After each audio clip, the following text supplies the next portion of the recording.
I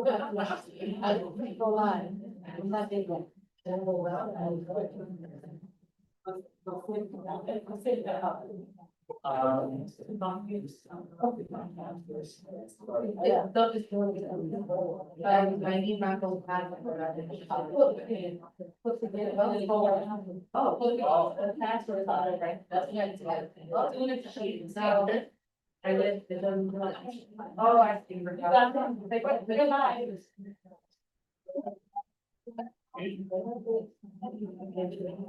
Yeah.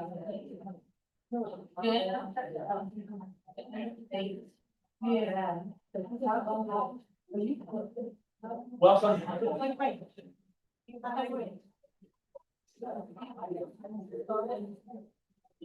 Welcome to our regular board meeting. Today is the November 5th, 2025, and the time is 6:45. I now call the meeting to order. Please stand for the pledge of allegiance. I pledge allegiance to the flag of the United States of America and to the republic which stands one nation under God, indivisible, with liberty and justice for all. We're moving on to citizens' comments. Okay, can we have a roll call? Ms. Fisher Marquez. Present. Mr. Cummins. Present. Ms. Martinez Santiago. Present. Ms. Chiareza. Present. Mr. Sheedy. Present. We have to do the No, citizen comments first. Okay. All right, ladies and gentlemen, we're about to convene into the public comment period of our meeting. Although the state law does not require us to hold a public comment period, we have chosen to do so because we believe it is crucial for us to hear from our community members about their concerns and issues. Having said that, please note that the board is here to listen. Public comment period is not designed to be a discussion. Accordingly, please do not expect the board to respond to your concerns and questions tonight. This is because we take your concerns and questions seriously and want to have sufficient time to process and research the issues. If need be, we will, however, respond to your questions and concerns at a future meeting or have proper staff members get back to you at the appropriate time. I also want to point out that under the state federal privacy law, we are unable to entertain any comments or questions about school personnel. Please know, however, that we take personal concerns very seriously. On these matters, we would ask you to go through the appropriate administrative channel. Finally, we recognize that right now our nation and community are polarized on a number of issues. That said, we want the school board meeting to serve as an example to our students and the members of our school board and members of our community can deal with controversial issues in a civil manner, demonstrate mutual respect for one another, and that's the spirit we insist that all speakers and members of the audience maintain civility and respect for any divergent views that others possess. We ask that the speaker please address their comments to the board directly rather than in the audience. Speakers may, in the unlikely event meeting comes up early, the board will recess the meeting and return once order has been restored. Finally, I want to remind everyone that you may submit written comments to the board in lieu of speaking during the public comments period, if you so choose. The board will now entertain public comments for 30 minutes. Each individual speaker is allowed 3 minutes. The individual time limit will be enforced so that as many members of the public who wish to speak may be allowed to do so. Kellyanne Rice. Yes.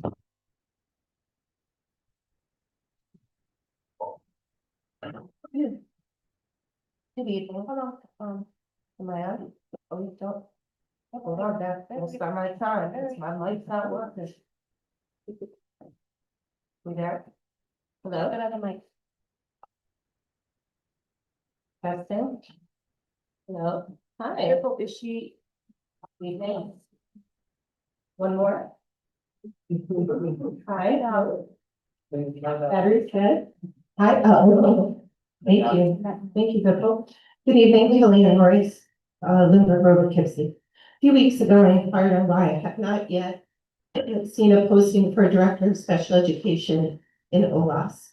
With the data being presented, the needs of our students and the goals to increase testing scores and graduation rates, we cannot afford to not have a director to oversee compliance, professional learning, and the social emotional learning for our students with exceptionalities. Last evening, I read the board docs and learned that this district, yet again, feels it wise to conduct a rework, to move things around only 2 months into the school year, layering more responsibilities on newly hired administrators instead of providing supports that are needed. I feel that this is an opportunity to set people up to fail, which ultimately fails our students. The individual overseeing students with exceptionality should be provided with a director to assist in overseeing compliance and professional learning, while the assistant superintendent can supervise programs in our schools.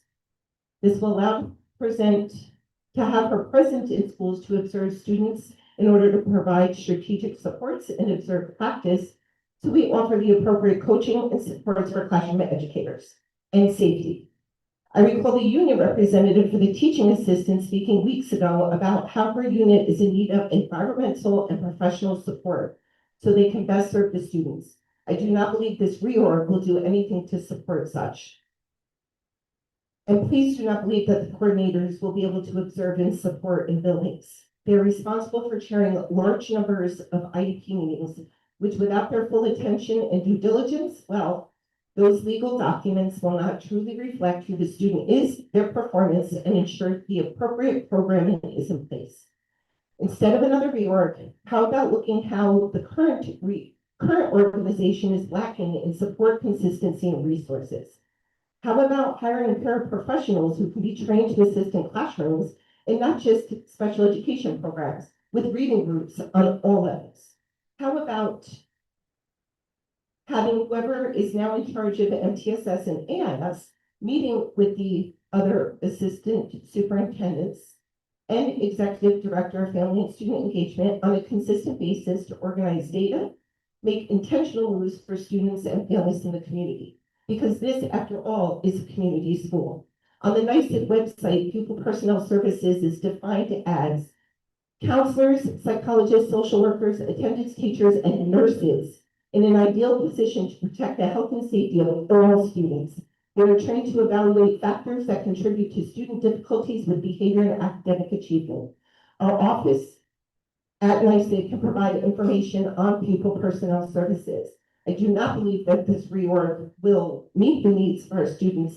And as always, as an administrator, formerly of this district and in New York City, and a proud pioneer, I'm always available to come to the table for conversation. Thank you.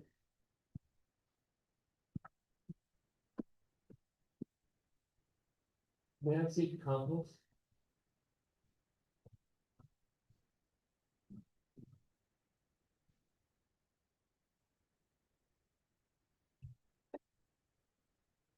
Hello, I also put in writing. My name is Nancy Campos. I live on Laurel Avenue.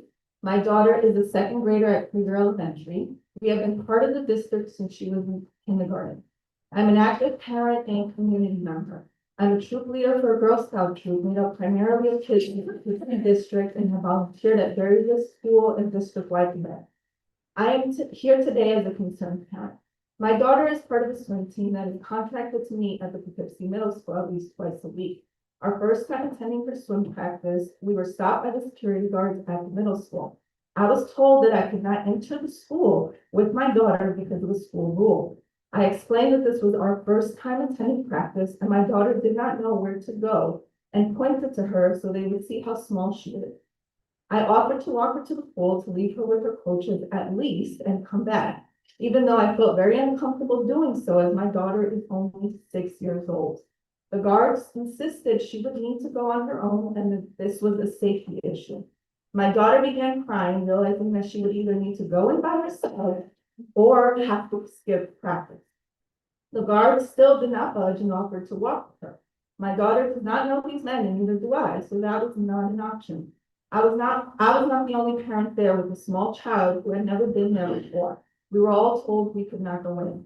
I understand that there are safety concerns, but I wonder when my daughter's safety was taken into account that day. She is 6, and the only option I was given was either to have her go into the middle school alone or walk off with a stranger. This is unacceptable. As a parent, I do not appreciate being treated like a problem and do not appreciate my daughter being put through that. When we talk about the school to prison pipeline, it begins when the kids are as young as my daughter and as early as pre-K kindergarten, with the treatment they witness and experience. As a community member that volunteers often at the school, I have witnessed how kids and parents are consistently treated like criminals. I am a troop leader and I have used the middle school for troop meetings during Saturday and nights. Every week I witness kids being yelled at for every little thing, yelled at to line up against the wall, and heard school staff saying things about the kids and their behavior. I have to step in a few times to make sure it did not happen to my Girl Scouts, but truthfully, they should not have to witness it happening to other kids either. Our kids are learning at a very young age that this is how they are viewed, and frankly, it's all they will ever know if school staff and administrators do not change their approaches. Then we wonder why we end up needing so much security at the middle school. Last year, the school board talked a lot about restorative practices. School staff need better training. School administrators and teachers need to step in when kids are being mistreated. Parents should not automatically be treated as problems. Our kids should be given the care they deserve and should be helped with regulating their emotions. On a side note, I'm sorry, I know my daughter's swim team also has had to cancel practice several times. Extracurriculars are very important for them to be successful in life, and that also needs to be addressed. Thank you. Mr. Chairman, he just get that young lady's information so we could speak about the transition of our elementary students into our buildings. So we can come up with a better protocol. Thank you.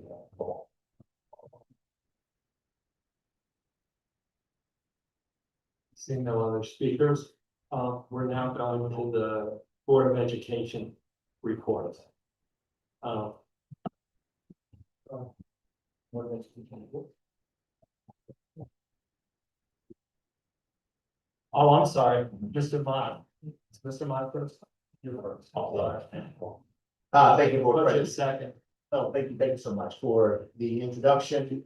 Good afternoon to all of our board members and school community.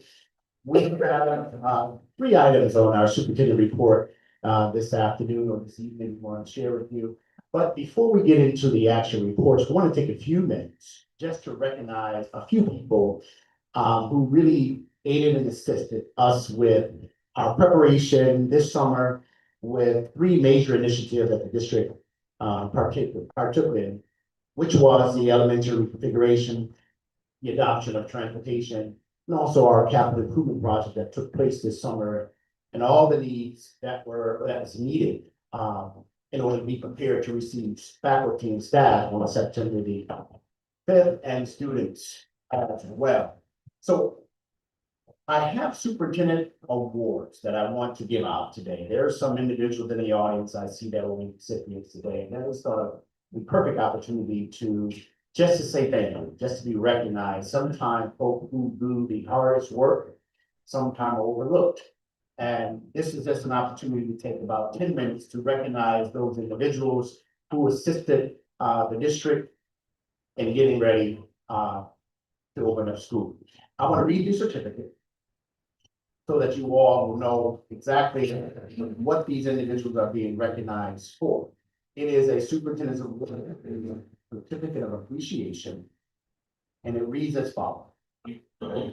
This certificate is given to staff members for their unwavering dedication and hard work in support of the Poughkeepsie City School District during the reconfiguration and transportation initiative during the summer of 2025. Now, I would like to shake everyone's hand. So, Dr. Dina, would you mind reading off the names, and I'll hand out the certificates. That's way we can expedite the process. I'm gonna come down, seem like I'm far away from everyone, I do want to shake your hand and say thank you. So with that said, bear with me for a few minutes, I'm gonna come down, because I do want to, say thank you to each of you individually, and yours. So let's start with Dr. Janet Bisty, give her a round of applause.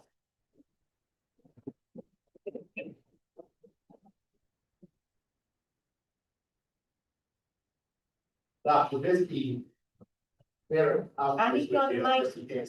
for very inspirational in her hard dedication work, putting all of the transportation together, reconfiguration together, master scheduling together, staffing together, answering questions, putting spreadsheets together. Thank you, Dr. Christie, as always. Give her another round of applause. Mr. Mott, you tonight. Yeah. Our virtual world can't hear you. Will we say it again, Jen? No. So I do not believe this individual is here right now, but we would like to recognize Dawn Roger. Keep your favorite on that song. So let me just say a few things that, Ron really did step up and has done a fantastic job of facilitating the volume of calls. Just imagine over 1,100 additional pre-K to fifth grade students that we're transporting. Don Rogers have taken on the huge responsibility to coordinate with our bus ride partners and answer emails, phone calls, and also try to drive a bus as well. So I wanted to recognize her as well. So thank you, Dawn, wherever you may be. So everyone, over. Ms. Harder, Ms. Harder.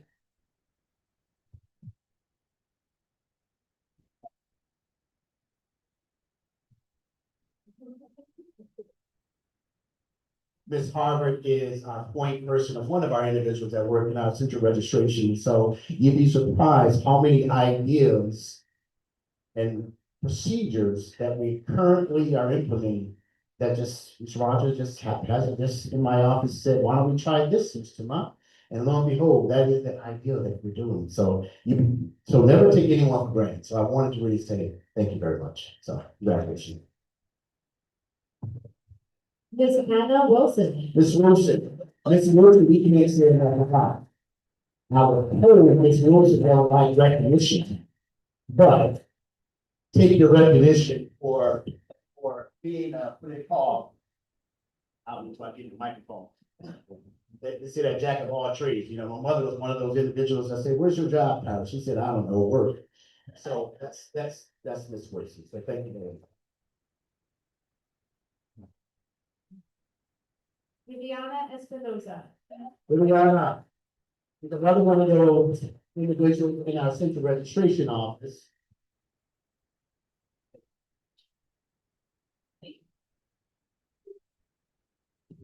Another one in our central registration office who, if she's not there, she's missed. She's one of our Spanish speaking individuals and she does a great job. Thank you so much, again. So, Mr. Eric Schmidt. So, Mr. Schmidt, give her a round of applause. He's not here, but I wish he was, and I think wherever he is, think of all the background technology, phones, move, I think 137 or so teachers at our elementary schools. Those phones had to be connected and assigned to those individuals. So Eric Schmidt, 7 days a week, was available evening time to really get the work done. I was really concerned. There was only one Eric Schmidt. And if he decided to get ill, unfortunately, we were in some situation. So I really want to thank him publicly. So wherever you may be, Eric, thanks again. Gilbert Cologne. Mr. Cologne. Mr. Cologne.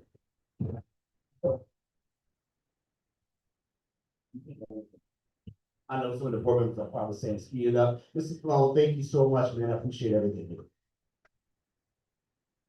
Lorraine Vienna. The Lorraine as well. Now, Lorraine is really, you know, I call upon the two of them and there's always yes. You know, anytime there's a yes. So thank you both. Thank you, Lorraine. Helen Purnell. Ms. Purnell as well. This is the three of them always. Ms. Purnell, Ms. Gilbert, and Lorraine, those individuals always on the standby. So Dr. David Scott and Mr. Duran next. And I want to recognize Dr. Scott and Ron Wilson, when we started this journey to reconfigure. It was Dr. Scott and Ron who reached out to some of our surrounding districts to set up meetings. We went to Arlington, we went to New Paltz, and it was really their connections and their facilitating those meetings that helped aid and assist with us getting to this reconfiguration. So gentlemen, thank you very much. George Prime. Mr. Prime is our interim director of facilities. And I'm looking over at Trident and some of our partners here. Mr. Prime stepped right in. And I don't think he skipped a beat, because when he stepped in, we were deep into capital project this summer. So I wanted to openly mention his name. We'll read those names off. Any individuals that are in the audience, we can read them off and then we'll shoot the names off. Margarita. All right, Mr. Kai. Now, Mr. Kai. One might have to be listening.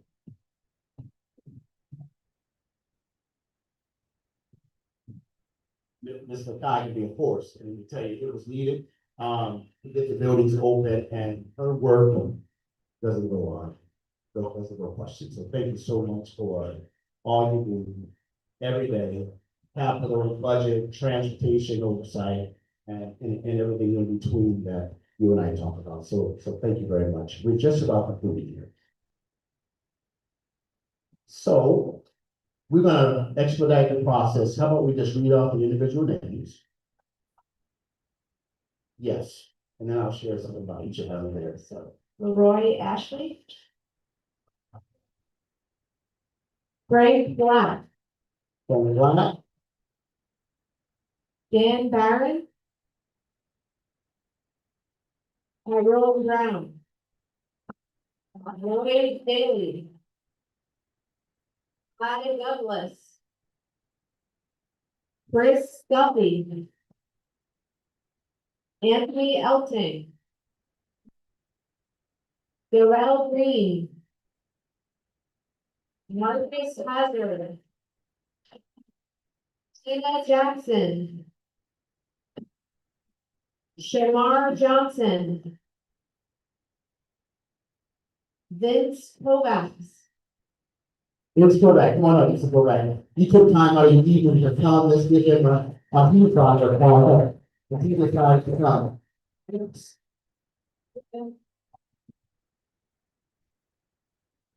Vince, I see sometime in the community, sometime I see him in the store, and every assignment he is, he's always smiling, he's always respectful, and I appreciate him stepping up always and following through with everything I asked him to do. Any others?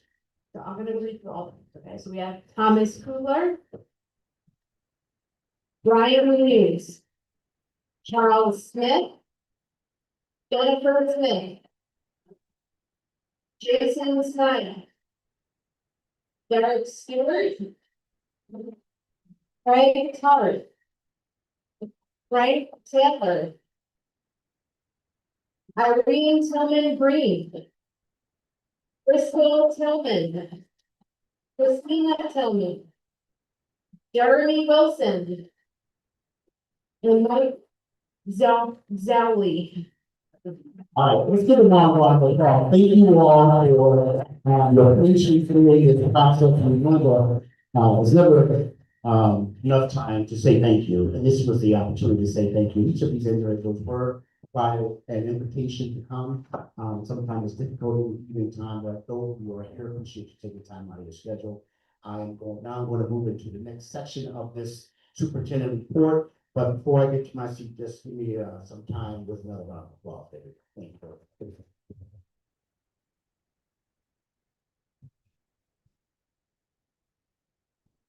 All right, you got to wait for the microphone.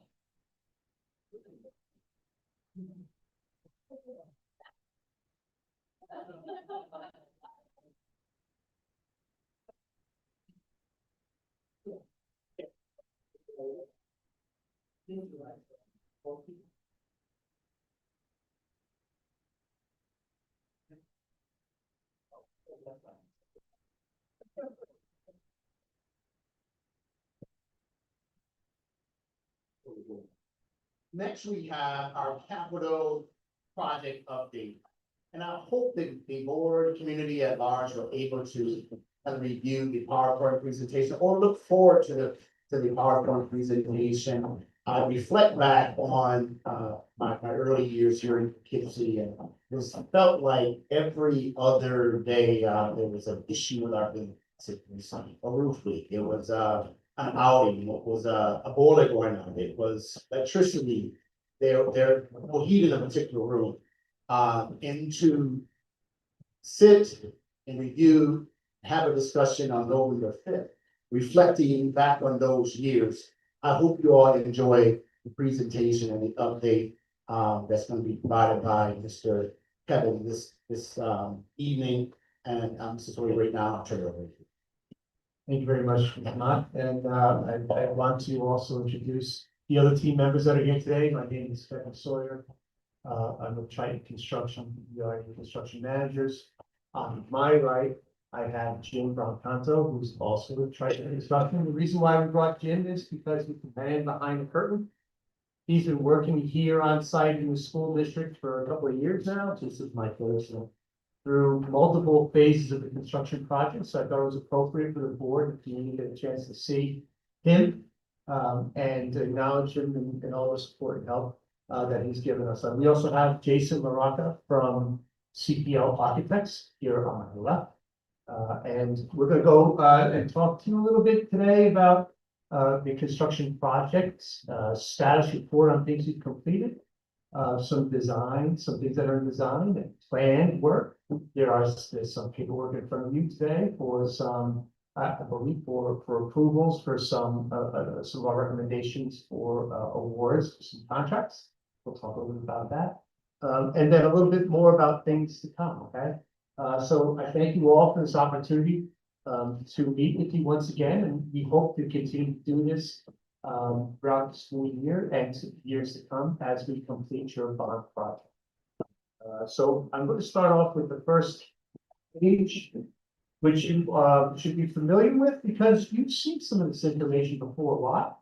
It's phased work that we had completed over various summers and throughout the school year in the past, starting with phase 1A and 1B. 1A started in the summer of 2022, 1B started in the summer of 22, finished in the summer of 24. As you go on to various, to the next page, you'll see that phase 1A had roofing replacements and digital signage installations at Smith, Nielsen, and Clinton Morris. Exterior chimney replacements, gymnasium floor replacements at Smith. We had in 1B roofing replacements at the high school, middle school, Warren, Krieger. We had restroom replacements at the high school, middle school, basically all buildings. Boiler replacements at Smith, Clinton, Morris, Warren, and Krieger. And of course, exterior signage to match what was at the high school and what we put into phase 1A. So just those first two phases of work was an incredible amount of activity that took place over your summers. And then moving into summer of 2023, that was the beginning of phase 2. And I want Jim to talk a little about that since that was when he first started getting involved and talk to you through these other phases that we've done. Good evening, everybody. So I came on board summer of 23. Phase 1A was still going and we started phase 2 simultaneously. So we were doing the phase 1A projects, we were doing 75 bathrooms at that. But on top of that, we put in security entrances in all 8 of the district buildings, including this one. We also did exterior door replacement in 6 of the buildings throughout the district. So it was a busy summer. We also did the boilers of 1A and things like that, all at the same time. And there you see some of the entrances, the security booths. Then you got on the next page, you'll see the main entrance to the high school, the main entrance to the middle school, and a few of the other exterior doors that we replaced throughout the district. Which then we moved on and we worked, well, actually, yeah, the energy performance contract, the EPC contract was happening simultaneously with phase 1A, 1B, and phase 2. And there were some mechanical upgrades to steam trap replacements in the high school, the middle school, and every elementary school. We did lighting replacements at all of the buildings. We replaced all of the unit ventilators in the middle school, Krieger, Clinton, Morse, and Waring, and we upgraded the kitchen equipment at the middle school and high school. That was all just part of the EPC contract, and there's some of there were boilers, some of the unit ventilators, and some of the lights with the new ceilings that Thompson's done when we installed. Now we moved into phase 3. Now, phase 3 was quite extensive. There were multiple projects as part of phase 3. The first one that we did was at Clinton Elementary, and we did water mitigation in that building. That building had severe water problems, water damage along the back of the building. We came to find that most of the pathways out for the water on the property were blocked. We rectified that problem. And we also did paving around the entire building. We did the sidewalks in the front, we did the blacktop on the 2 side parking areas and the entire back of the building. We also had our second project of phase 3, which was roofing repairs at the high school. We did a lot of repair to the roof itself, to some of the structures on top of the roof, to prevent some of the flooding that had been happening in that building in previous years. At the same time, we replaced all of the unit ventilators at Smith Early Learning Center. And that, again, that was all happening at once over the course of the same summer. And if you progress to the next slide, you'll see there is the sidewalks at the front of Clinton, the blacktop paving along the back and sides of the building there. And it was a nice facelift for that building. So continuing with phase 3, the fourth project, district-wide door replacement, interior doors in all buildings other than Smith Early Learning Center. We installed new handrails on the stairways at the middle school. Every middle school stairway now has brand new handrails, bringing us up to current ADA compliance for that particular aspect of the building. The fifth project that was part of phase 3 was overall building improvements. Now, with this, we installed and constructed new innovation labs in all of the elementary schools except for Smith. You see there, Truth Elementary, Waring Elementary, Clinton Elementary, Krieger Elementary, all got new innovation labs. We put in a new oil tank at Clinton Elementary School. We reconfigured and redesigned 4 classrooms in the basement of Clinton Elementary School. We installed new exhaust fan, lighting, and ceilings at Krieger Elementary School. And we put in a new air conditioning unit in the gymnasium at Smith. Which also, at the same time this summer, we had the 6th project of phase 3, which was exhaust fans at the elementary school, at the middle school, along with new lighting, ceiling, and floors. If you go to the next slide, these are the doors, the various types of doors that we installed throughout the district. See, some of them were portal doors, some of them were just ordinary classroom doors. On the next slide, you see there's the new oil tank, the exhaust fans that we put in at the middle school, the unit ventilators at Smith, and the new lights and ceilings at the middle school. The next slide will show you the new innovation labs at the elementary schools. And I will point out that they've even come further along since these pictures were taken. There's now lettering on the wall saying that it's an innovation lab and a few other improvements in the space itself. This all took place over the course of this last summer. We really hit the ground running. One other project that we tackled this summer was at the high school. We replaced every unit ventilator in the high school building. We also did major repair and renovations to the existing HVAC system. We installed split AC units in the offices at the high school.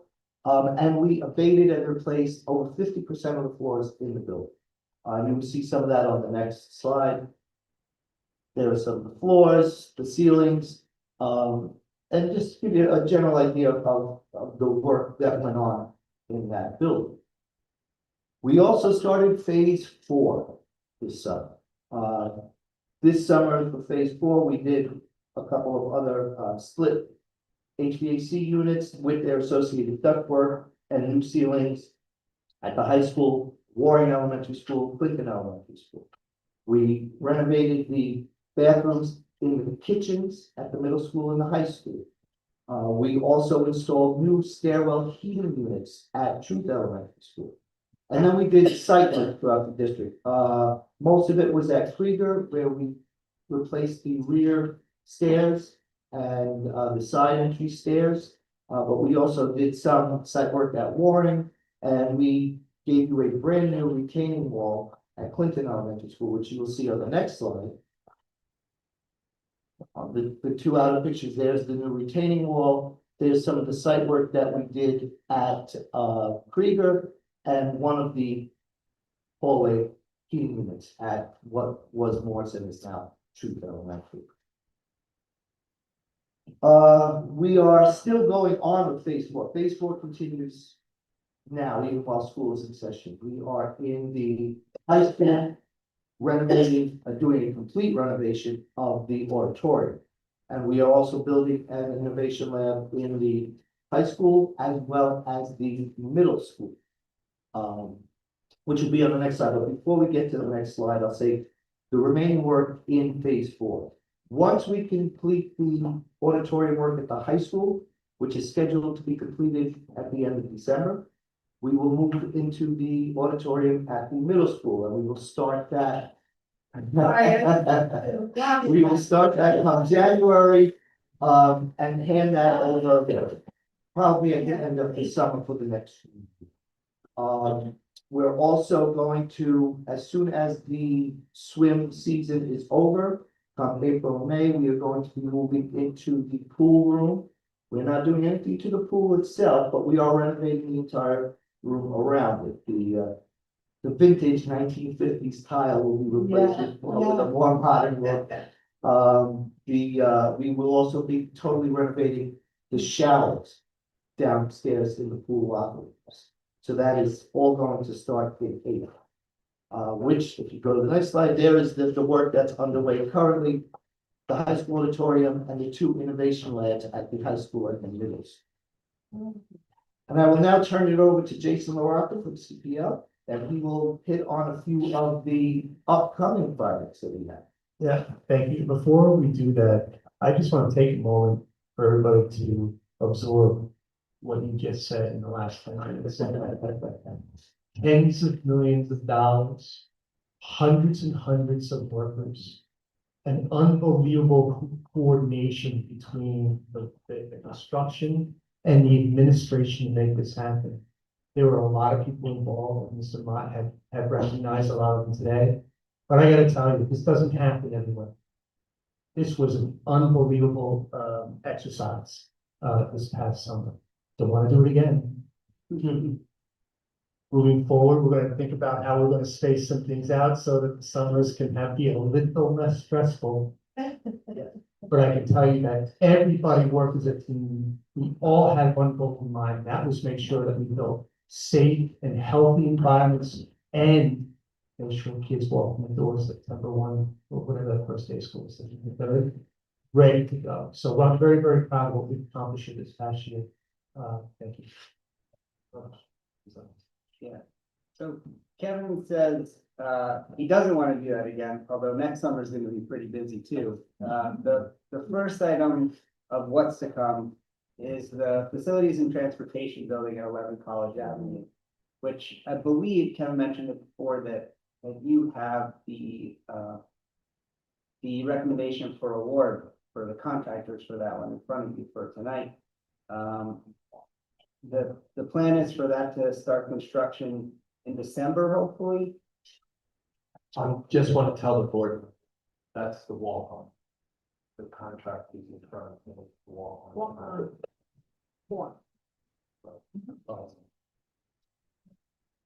That will take about 18 months. we are also in design for phase 5, which includes site improvements at the middle school and high school.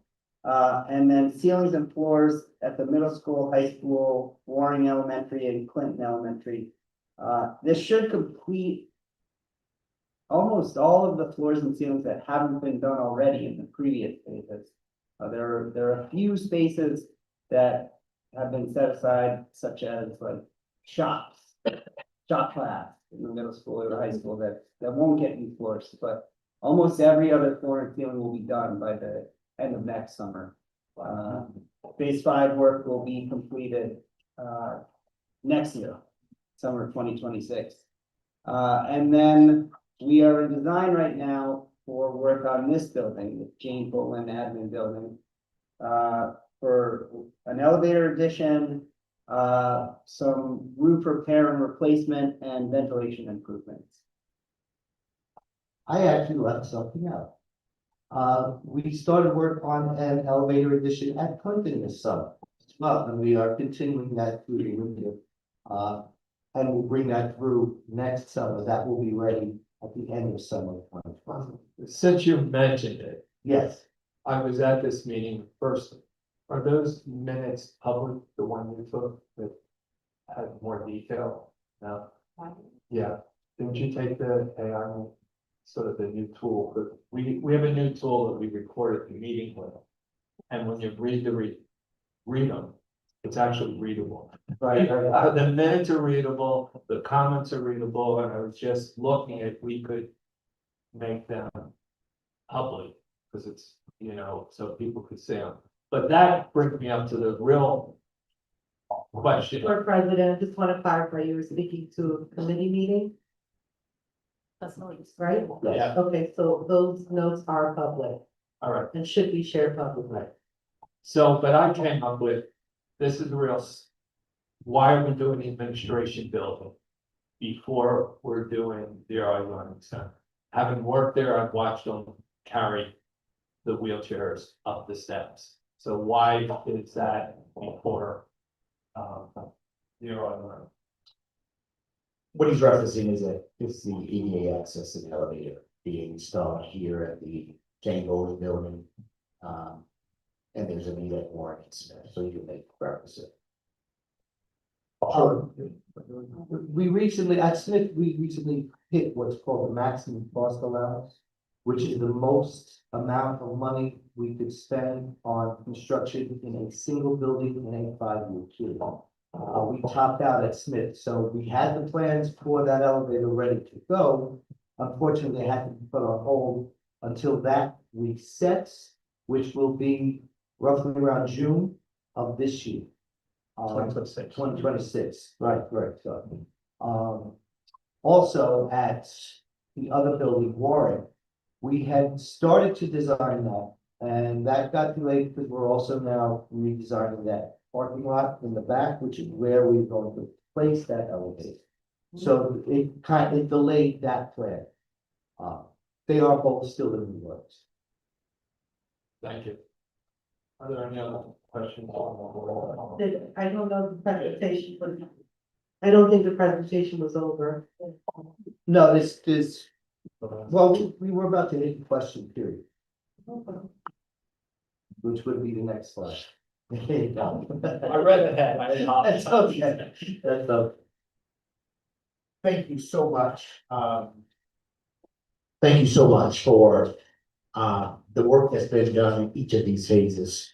One of the first slides in this presentation was a roof over at Smith. I remember that so vividly. I think that was part of the reason why that maximum allowance was extended so quickly, because we had leaks everywhere in that building. I believe back in 21 or so, 22, in that ballpark.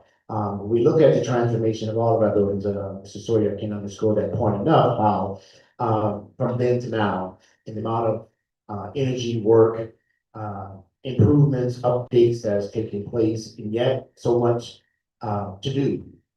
So I want to appreciate, I appreciate to each of you and your work and your efforts. Likewise, Ms. Hood, who's come in as well after several business officials from when we started this project to be where we are today. So with that said, I'm going to turn it over to our board members. That concludes this presentation for the capital improvement update. If there are any questions, now is the time to ask those questions. Well, I want to say a big congratulations. I mean, wow. I mean, I think we really understand. I recall when every boiler was breaking apart. And then they were on back order. And we had to deal with that. It was insane, like. And then, okay, so every boiler was breaking down. We can't replace them. You had to do like a hook around fix. And, you know, we have our babies in the building and then there are leaks everywhere. It was just incredible. The amount of work that has been invested by your team. I mean, it is, and you know, I know that there have been folks that are, you know, will always say something. But truly, I wanna echo it so far, the incredible work you all have done. It is amazing. The roof, I mean, everything you said, it blew my mind away. And of course, the middle school auditorium that we have that on the docket to get done. I'm done. Like for me, it's like, yes, to all the things. Did I hear right that December, the Poughkeepsie High School auditorium will be done? Yes, we'll be handing it back to the district before we start work at the middle school. This way there always will be one large auditorium in the district to use. That's, I mean, it's phenomenal. The use of that space and how our students will be able to utilize it to the next level, which they are deserving to have, it just blows my mind away that you have truly spent our taxpayers' contribution in a way that has been utilized to the max that we had. And I appreciate that so much. I just can't appreciate you enough. Thank you so very much for all of your hard work. And I'm looking forward to that middle school auditorium getting fit. We jumped around, I apologize. So the board member, Yes, I did have a question about the Krieger Elementary ramp. Yes, When is the expected date of that completion? the ramp itself is complete. We are waiting on the manufacture of the rail. Okay, We are expecting them within the next couple of weeks. So, okay, that's great, because I, I was pushing to have them installed next Tuesday, but I'm not, that's probably not gonna happen, but it will be in the next couple. okay, great, thank you. No, Jamal. My question, I think you kind of don't really have the answer. I was gonna ask if we're on track to be finished on your timeline, but it seems like we are. I don't even need to question that, honestly. Yeah, you know. Yes, thank you for the question. We are back even earlier than anticipated on some items. We had to do a little jockeying around with the priorities at the beginning because there were some things that were really, really important for us to do. But the message that I wanted to give forward tonight is we are confident that we're going to be able to accomplish all of the items that the community voted yes on within the scope and the dollars that we currently have invested. We are on the right track. Everything is lined up very, very nicely. We do have a few years to go. And at the end of it, there might be some other things that you want to talk about doing down the road to help enhance, continue the growth and you know, those types of things, which will be a conversation for another day. But we have, so far, we've done a really good job. The administration's done a really good job of keeping on top of the costs, keeping on top of the overall master schedule. So I'm very pleased with that. And I'm also excited to hear about the innovations of the pool. I graduated from Poughkeepsie Middle School in 2005. I took swim class at Poughkeepsie Middle School. That's where I actually learned how to swim, was sixth, seventh, and eighth grade.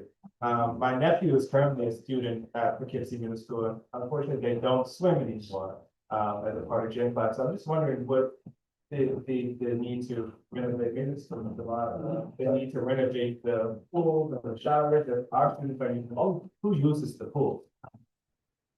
That is a good question. I know right now we do cosmetics that was referenced. Facelift. That's a better way of placing that. In terms of who's utilizing the pool, the requests, from what I gather, come in frequently from various agencies and organizations to use our pool. And if we have an updated pool, I suspect that we'll continue to get increased requests to utilize it for various recreation, competitions, et cetera. But I can give you more information about that, but that's how I will respond to that as we speak. But I definitely can give you more detailed response separately. Well, do our students use the pool, like, are we using the pools for revenue? As I understand it, Ms. Turner, if you get ready to chime in here, I know Dr. Jefferson is our new executive director of physical education. The curriculum itself, swimming should be part of it. How often they do that? I probably will get back with you on that. We'll see what is being utilized in the schedule. I don't believe right now they currently using it as a part of their curriculum. It doesn't mean they can't do that. So that's something we can look at. I would be interested in that coming back, mainly because I was actually at our council meeting last night, and some of our really good points that Black and brown kids historically don't know how to swim and have historically been left out of, public facilities to learn how to swim. And like I said, I learned how to swim here, at here at the school district. 6th grade, 7th grade, 8th grade, it was requiring to learn how to swim in gym class. So I think it does give some of our youth a disservice, in that aspect of swimming. So I'd be interested in, engaging and figure out how we can include swimming back into the curriculum, to benefit, Black and brown students. I think historically that. I underscore it. I mean, I agree with that, and even as principal, and I too, which ensure that physical education is partly give through a series or a lessons on swimming, and every kid have to do it. It is a benefit, along with some other things such as even exposure, like you mentioned, swim, golf. I think we're doing ball hockey right now. It's just coming on board. That's going to be a presentation, and that actually is in our superintendent update. But I can agree with you more that it should be offered in this tournament, and we'll look into that and speak to Dr. Jefferson about that. Yeah, we have it actually on our plan. It's an amazing resource to have a pool in the district. And so Dr. Jefferson is working to align that curriculum and bring it all the way down even to elementary. So it may not be in place right now, but we definitely have plans to enhance that program and utilize that resource for our students. Okay, perfect. And when we have a competition stuff, do we get revenue from the pool? So that's the kicker. We can, yes. So that's why the renovations, the updates, even the I know the facelift is now next may be more of the mechanical, but the answer to your question directly, yes. They're renting out. So I want to just add something to Mr. Cummings' comment. First of all, I totally agree. And let me just tell you something. We did a walkthrough last year with Dr. Ross. I kid you not. I walked into that pool. And mind you, I had 3 kids that were in District 2 that graduated. I was shocked to have seen. I can't say I'm a transplant. My journey led me to Poughkeepsie. And so I'm newly recently 6 years here, but I had not laid eyes on that pool, and that pool was, I mean, incredible. What an incredible treasure we have. And Dr. Ross was explaining during that walkthrough that there, and you all will have the language to say this correctly. So right as, and of course you may recall this. So here's the pool, and there's this mechanism in the back that pulls out. They're supposed to do something. And that is that is broken. So Dr. Austin was explaining that needs to be fixed before we can even fully utilize the pool. There was something about the mechanism related to that. And so is that a part of the work that you all will be doing at all? I know that Rosser was like saying that there was like a number of quotes we had to do. Yeah, I'm not sure exactly what you're referring to. I think that might have something to do with an old pool cover system that was existing when the building originally opened. It has not been functional for quite some time. It's quite an eyesore. And so we'd like to get that removed. I don't know if it's planned to replace it, but I do know that it's planned to remove. There are other various facelift things that we're planning on doing in that space, including some noise cancellation padding. And also there has to be privacy, is what Roster was explaining, that the way again, this was the walkthrough, what I could recollect.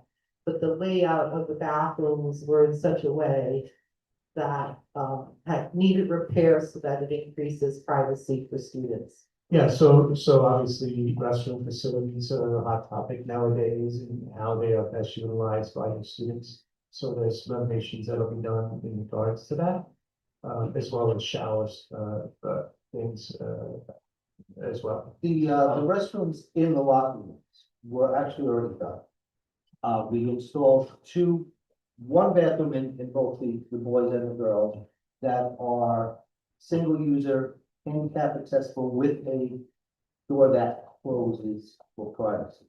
The other bathrooms, the group bathrooms, are still set up pretty much the same way the showers are set up with one entrance, no door, but the privacy issues were addressed with those two single user bathrooms. So anybody can go in, and they're spacious, so they can go in there and. For time, I want to make sure, another question. Yeah, just quickly, the innovative labs, are we completed or what are the in regards to that innovative labs? What, is left to complete in regards to the innovative labs? In the elementary schools, Okay, we are complete. We're at a punch list stage, which means, one school has a cracked piece of glass that needs to be replaced. okay, Touch up paint, we're at that stage of the last in the elementary school. okay, so just the middle and the high. Middle school and high school are probably about 50% complete. The cafeteria in the middle school, you said that we got updated like, when we got to the cafeteria, did we get updated like, I guess. Yeah, appliances for the middle school or how Yeah, the cafeterias and all the buildings are not part of the capital projects. We've been doing them as a district. Yeah. So we just finalized, we worked with the school district, school lunch directors and myself and Mr. Mott. And this year we just finalized pretty good. It looks beautiful, pretty good. I'm not sure if any of you had the time to Yeah, visit it. And then we're gonna be finalizing through at the end of December. The next phase, and that's all depends because we have to do them based on the state budget. So when we get that sometimes end of November, then we're gonna see where our allocations are. And the next phase, it's gonna be towards Clinton and middle school. And then we should be like in good shape after that. There's always gonna be things to be done as we go, but at least we're trying to do like 2 at a time to reach our goal of making all our areas improvement. And last but not least, elevators for the school, in regards to our handicap children, especially needs. So in regards to, this may be for Mr. Mott, how many elevators or ramps are in schools for handicapped children? Do you know how many schools we have? We're still, that was mentioned earlier, with Smith and Warren, we still need, to have our elevators updated. That's part of the next, project, and we're hoping that we can expedite that, as we're concluding some of these projects early, than anticipated, but right now, we still need Smith and Warren to be updated to ensure that they're ADA, accessible. And then add on to I'm that. just gonna add one more thing, that the district, and that's being separate from the construction. We are doing the lift at Warren right now. The equipment just arrived this week. So we expect in 2 to 3 weeks to be completed. So until the elevator gets implemented, when our post allowance, it's allowable to continue working on the capital project. At least we are ADA compliant at Warren so we can accommodate our students. And just to let you know, you guys are doing an amazing job. I walk around Mr. Lamont and it's amazing. It just looks brighter. And you can tell the kids are happy because if you're in a place that's kind of, dull and not that, but when you have some lights and bright colors and just the innovative lab, you're doing an awesome job. And we do have an innovation lab for Smith. It just hasn't been put on hold because of the maximum cost around it. Thank you so much. And I would recommend you all to visit those innovation labs. They are beautiful, they are. colorful. It's a Yeah. pleasure to visit them. Board President, there were questions about our former central office. And because you spoke to that as a future planning work, can you talk a little bit about that, what the plan is? we have a new, board members that may not know historically where we landed on that, and the fact that when I saw Mr. Sawyer, I was very excited and we got some bids. If you could tell a little bit about that, that would be great. And I saw Mr. Sawyer at the conference that we just spent. Are you talking about this building or the College Avenue? College Avenue, Sure. especially because community members have been asking about it as well, saying that it's an eyesore. Yes. When are we, what's the plan? You can walk us through the recent Right. bids and what the plan is. So that will be a facilities and transportation building. The backside of the building will be torn down and basically a new addition will be added, and then the front side will be got renovated. There'll be a little bit of work over at the bus garage shops as well. It'll essentially be a brand new building in, I guess, not next summer, the summer after. Can someone just maybe Miss Lakai, if you can explain a little bit why that process took so long? Because if I had lived across the street, I probably would be frustrated also. But if we can inform our community why, as a school district, these things take us a while. Could I, jump in here? When we had the review of with the committee on this, one of the major recommendations was to, go to the surrounding neighborhoods. It's in the May, make sure everybody knows what we're doing, how long they're gonna be inconvenienced, and spread the word. You remember that was an action item that's in the minutes. So the talk addressed in that meeting, and there's fairly a lot of detail in the minutes of that meeting. That's why I recommended that everybody. Yeah, sure. So we've come a long way with that project. It took some time for it to develop. It was not on the priority list. Priority list had to do with the health and safety of your immediate buildings, for the school, of your students. Now is the time to, get involved in that project. It's been an eyesore for a long time, we recognize that. We have a really good plan to put this together. We finally got to the point we are ready to make awards and move forward with the project. What we said we would do when we had that meeting was, we wanted to have a community outreach immediately upon the approvals, because it takes so long, with so many balls up in the air. Until the board says, yes, we move forward, we didn't want to say anything else until we had the board approval. Once we receive that, we do want to reach out to your community. We're going to send mailers out. Maybe even perhaps set up a meeting in this very space with them, just to bring them up to speed about how long it's going to take, what they can expect, what kind of nuisances that we're going to try and help mitigate. But some things that are construction related are going to be hard to make go away. But we want that all of your community to be informed. And at the end of the day, it's going to be a beautiful, bright building that will be much better utilized than what you currently have. I would think just about them in the community, to get the building done, it would definitely make the prices of the home values go up. I'm just saying, looking at it now, there's a high score, but once it's completed, then the regular property can go up. And I do believe that the neighborhood will Yeah. they'll be happy just to see something being done in that building. And I will point out that there is a team member, an employee of the architect that lives right next to that building. So, it's part of, the team is part of the community. You must be my neighbor because I live at 12 College Avenue, right across the street. Oh, okay. It would be nice to see, once the plans are developed, that publicly posted just in front of the building. if Yeah, possible. we're planning on doing. So as We're community planning members on walk doing that. by. There will be signage in the front, explaining some of what we're doing with, we want to put like a QR code so Okay, people can get more information. that's great. Thank You're you. gonna try not to make notice. Yes, I know. We are doing big things in the history. Amen. Beautiful. All right, I'm trying to move us along. All right, and you did a great job. It's very important that we take the time to make sure that we're not wasting the money and point out what's been done. I will say though, I had to bite my tongue. I've only been using that pool since 1982. And we use it from January to February. I can tell you all the permutations the three aquatic people during that 43 years. And yeah, and we can make it, and they're closing, and the only thing I'll tell you is MIT still have a requirement to swim, correct?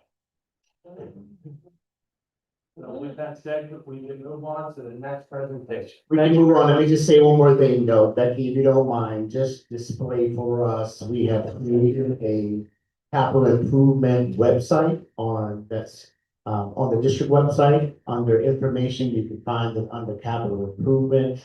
And much of a comprehensive decade in review, is there for the community to be able to read and reflect on.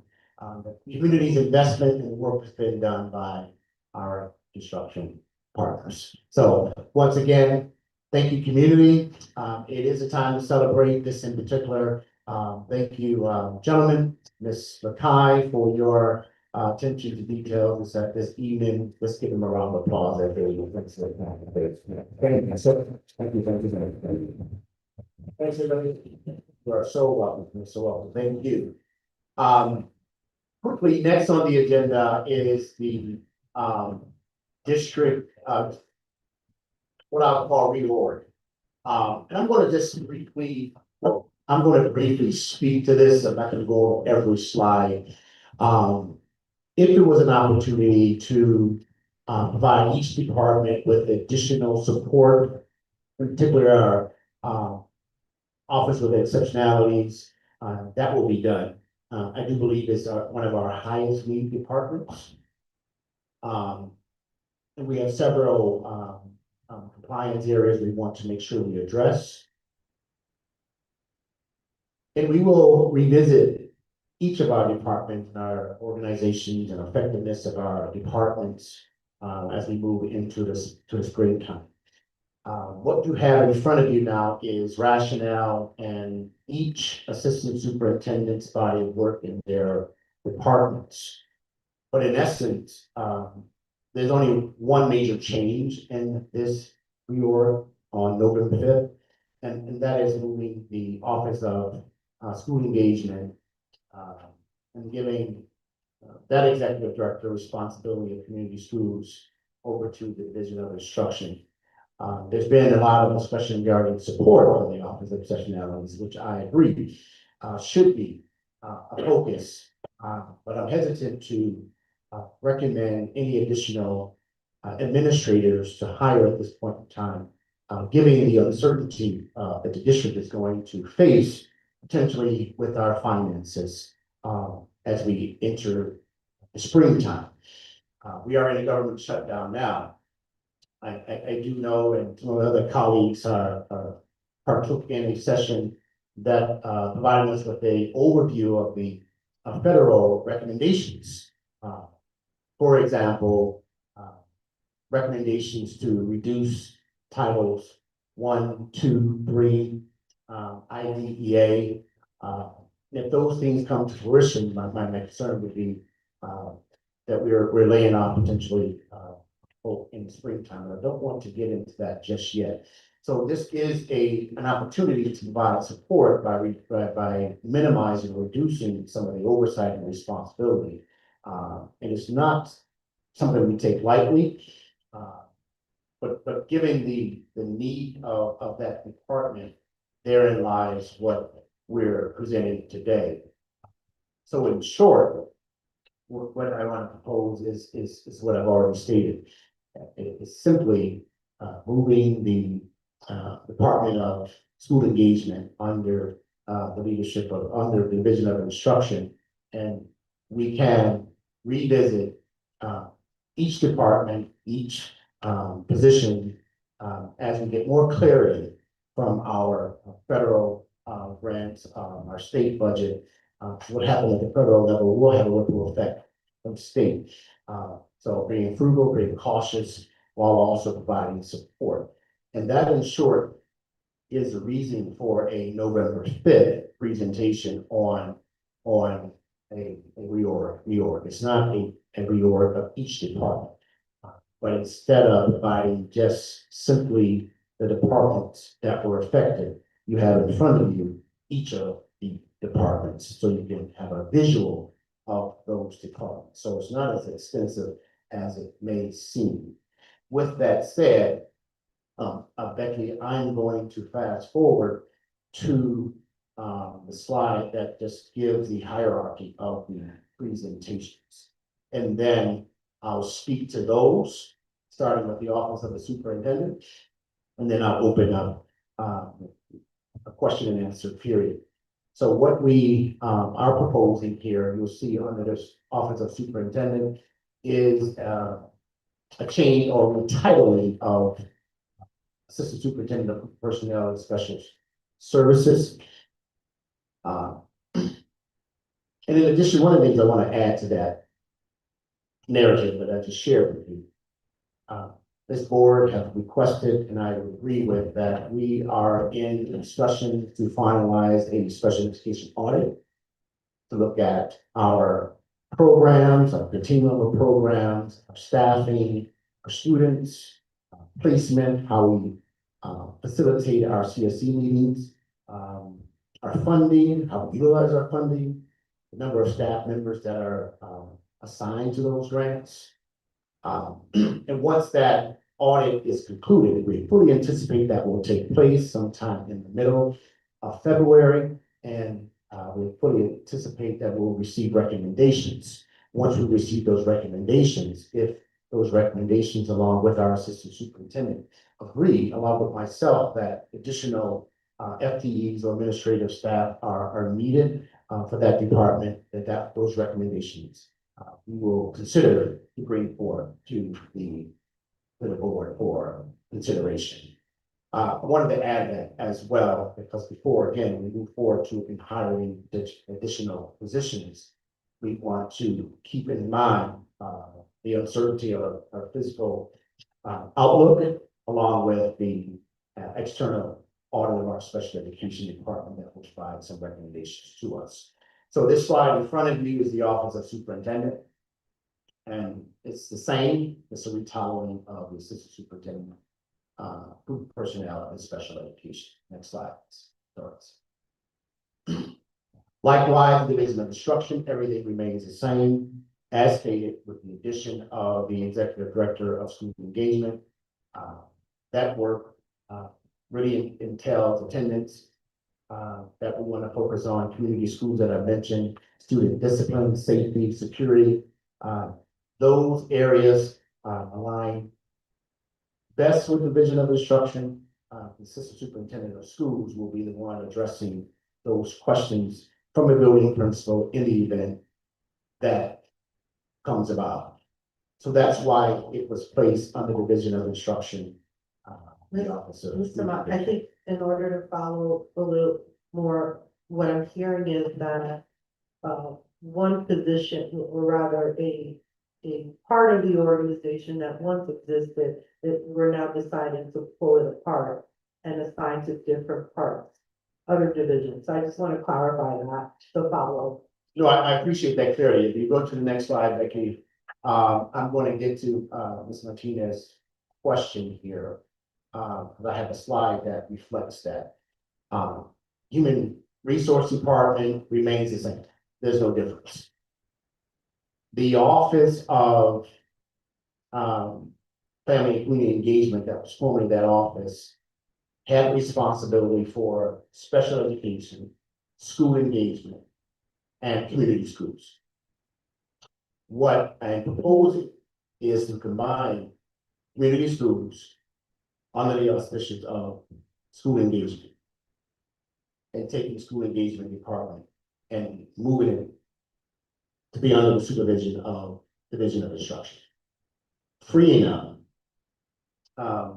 the special education of office of exceptionalities to be a standalone, more focus, and less oversight, so that the assistant superintendent can focus solely on that department.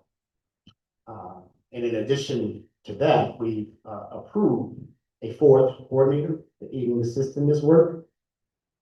And as stated, once we conclude our external audit, along with our assistant superintendent, once we have a bit more clarity as to our financial outlook, If it yields the necessity to, reconsider what our department looks like, we'll do it at that time. I'm just hesitant at this point in time to add any additional administrators because of, what was already stated. With that said, next slide, Becky. So as a result of a standalone, Division of Student Support Services, as stated, the retiring of the assistant superintendent, simply that retitled to reflect the duties and responsibilities of personnel in special education. And you have a standalone with the Office of Exceptionalities. We kept the office still being responsible for students who are suspended from school for superintendent hearings. Mainly because I want the assistant superintendent of personnel and special education to have oversight and question regarding those superintendent exceptionalities who are suspended. It's one of our items of compliance that we have been flagged for disproportionately suspending student exceptionalities, and particularly those who are young men of color. So I wanted to make sure that in this case, our assistant superintendent have a voice, an option to have conversations with principals about their consequence. And if there's a way to have some type of conference in lieu of a suspension, intervention in lieu of a suspension, that office will be able to have those conversations and work with those building principals and counselors to provide that support. To date, there has been a number of suspensions of student exceptionalities, and that oversight is needed. For example, I sent one back today, because I thought that in the second grade, there was a request for a superintendent hearing and stuff, that's something, an intervention can deal with. And so the assistant superintendent will be able to provide some type of oversight and working with other principals to help minimize those suspensions, so we're not continuing to red flag by special education office at CB. All right. Final slide I have in front of you, just to share with you the division of business. There's been no changes there. It remains the same. So that was a really quick overview. Given that the PowerPoint has been live for a few days, if there are any questions now, I think it would be more productive to have those Q&A rather than read each slide verbatim. So, Mr. Board President, that does conclude my presentation on this report. I'll let.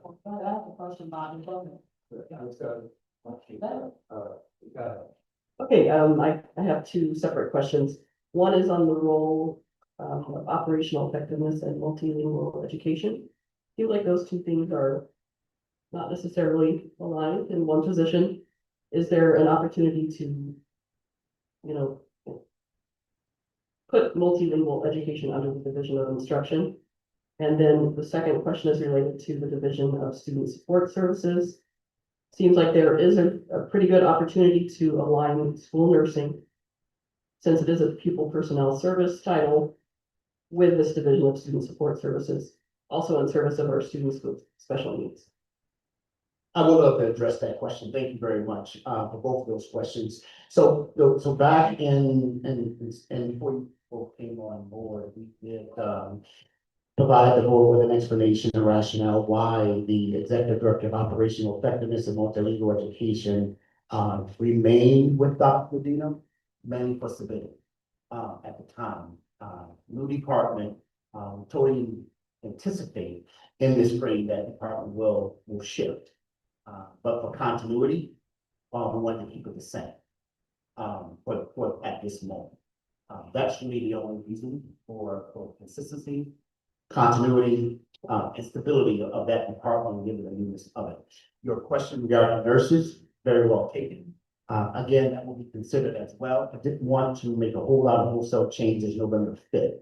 But as we again reflect upon what the departments may look like in the spring going into the following school year, we'll look into that change. Thank you. Thank you. Thank you, Mr. Vaughn. I do have a few questions. Go to the. Slide, number page 13, the student support services line. Yes. Alright, so I'm just confused at the difference. Cause I did like a Google search when this came out of like, cause I don't understand what pupil personnel services was, so I did like a little, like, what is pupil personnel services in school and schools? And then I looked at what the job description of our director of school engagement, and it's the same. It's just, it kind of just feels like our district uses a different term for the same role. So I just don't understand what the difference between school engagement and pupil personnel services. That is a good question. We're only using one characteristic of group personnel, and that's oversight of our suspension process. It's broad, there's a lot involved in that, but in this particular case, I'm only using it in terms of oversight to ensure that the assistant superintendent can support and oversee, and he's had questions when those suspensions come about, because we have been red flagged as a district with disproportionately suspending our special education students, and in particular students of color. So PPS is just be focused on suspension for special education. In this regard, so it's not a supervision of counselors, it's not a supervision of some other support staff members. Right now, it is simply going to be responsible for scheduling and the manifestation that takes place after our suspensions, and provide some oversight to our students who, and principals, I should say, who request a supervision hearing for those students who violate. Is this one person? That is going to be part of the oversight of the assistant superintendent. And someone has this position of it. Well, we're currently in that. Someone is already Well, at this point in time, Dr. Palmer currently oversees. overseas. So my question is, like, who is going to be doing this? She is. So she's going to oversee special education and PCS. And suspensions, yes. And without an executive director for special education. Correct. That's why we're removing the executive director in school, the Department of School Engagement and Community Schools from her oversight. Okay, maybe we should have. No, you can still do it in generalities. Okay, All right, so, let me just give an example. Okay. I view it as, okay, we don't. Please know- talk to the mic. All right, I viewed it as the fact that the director of exceptionalities were removing things, showing focus before we can do. It's a step forward, showing focus, remove hours of the day. Out of that. what we're doing is we're removing duties, but not providing more support. for- If you remove duties and you don't do, in my view, we can discuss it. If you remove responsibilities and you remove that work, it does. It doesn't change the population though. The But- population, the SPED population is still the fastest growing population in our school district, right? It's 24% of our student population. Which we should, we're not, okay. I feel compelled to speak, given that I was the co-chair of the Student with Exceptionality Committee. And have been really immersed in all of this. Sorry, but I'm sorry, I don't want to rush you, but So you said what you said, but I'm gonna give you some information that might help in what you're saying, because. The executive director that was formerly in that position did all that by themselves. Just so you know. Wait, look, facts and facts, right? I'm not cutting you off, but I'm giving you information that is valid, because you're making a point that's invalid. When you don't have all the information Okay, well, to make your point. So I think for the edification of our community this is not. and those that are out there, putting chatter out there, that we should do this, that, and the other, I wanna make it clear. Number one, I don't appreciate your tone with me right now, because I don't speak with people this way. We can have a civil conversation as colleagues without yelling at each other. That is extremely inappropriate. We are adults. We do not. You said that I cut you off. So that's, you said that. All We right, let's let Byron make his comments. And then we'll move to the next speaker. I mean, at this point, I think we need to go upstairs to executive session at this point, because this behavior is actually ridiculous. We're in the public right now, and this type of behavior should not be acceptable on this dais. You have the gavel. I don't appreciate being talked to that way in public. I will continue my questions, but I do not appreciate it, and I will not be talked to that way again in public. If you want to have a discussion upstairs, that's fine, we can do that, but in public, we won't do that. Duly noted. I don't know what else to say right now, except that. My next question, Mr. Mott, because you talked about fiscal responsibility, if we have already budgeted the executive director position for this year, what is the harm with filling that position for the year? It's already budgeted for. Like, what is the fiscal law? It's a valid question. What we don't want to do is have to hire someone, and potentially have to pay that person. Which wouldn't be fair. Okay, so that was, But we could find the money, we could find the money too, probably. Maybe cut in other places too. I just think, for me, I get cuts, right? I get cuts and taking responsibility about people's plates. But I also feel like this department is neat now, and it does need support. So taking off is one thing, right? Taking it off so that it's less responsibility for other things, but being up the support for special education is what I'm asking. Is what I'm asking. Not taking it away and saying you're gonna do all this because someone else did it, but taking it away and realizing that this population is growing fast and it does need support. I'm not saying taking it away is a bad thing, but if you're going to take it away, just figure out a way to also support the team. That's all I'm asking for. No, it is, I'm not putting out chat in the community and putting out things. I'm not doing any of that. I just am asking what we can do to support this growing population and the staff that we have hired to work with this growing population. And I'll deal with. Really pissed. Eleanor? Yeah. No, let's go to the team and then it's vice president. Go ahead. Okay. I'm okay, Eleanor, with you going next. So technically, we're not supposed to be, and again, correct if my information is incorrect. We should not be at 24%. In fact, that's out of compliance with New York State. We're supposed to be 20% of the loan, so that's a problem in our district. The way the operation stood previously was that there was an executive director and 3 coordinators, I believe. And the caseload was already extremely high. The feedback that was continuous for 3 years consistently was that there was another coordinator needed. So I'm pleased to hear that there was an approval for a 4th coordinator. What I'd like clarification is, because I didn't recall hearing this, that there would be an ED budgeted. That's not what I understood would be happening. So I'm a little confused by that comment about there being a budget line for an ED. My understanding was that there wasn't. There is, budget, there is. I need to go back and check to see if we abolished that position. I believe we abolished that. There is the budget line. But let's not ask me to use the gavel. Yeah, but. So let them finish. I'm just, you asked me to use it, I'm trying, Why don't we just keep going, Board President, I am not finished, in terms of giving the context and the history, because I think it's important. I think that when you're new and it's good energy, you have a lot of sort of thoughts about how to solve the problems. But I think it's really important to understand the operation.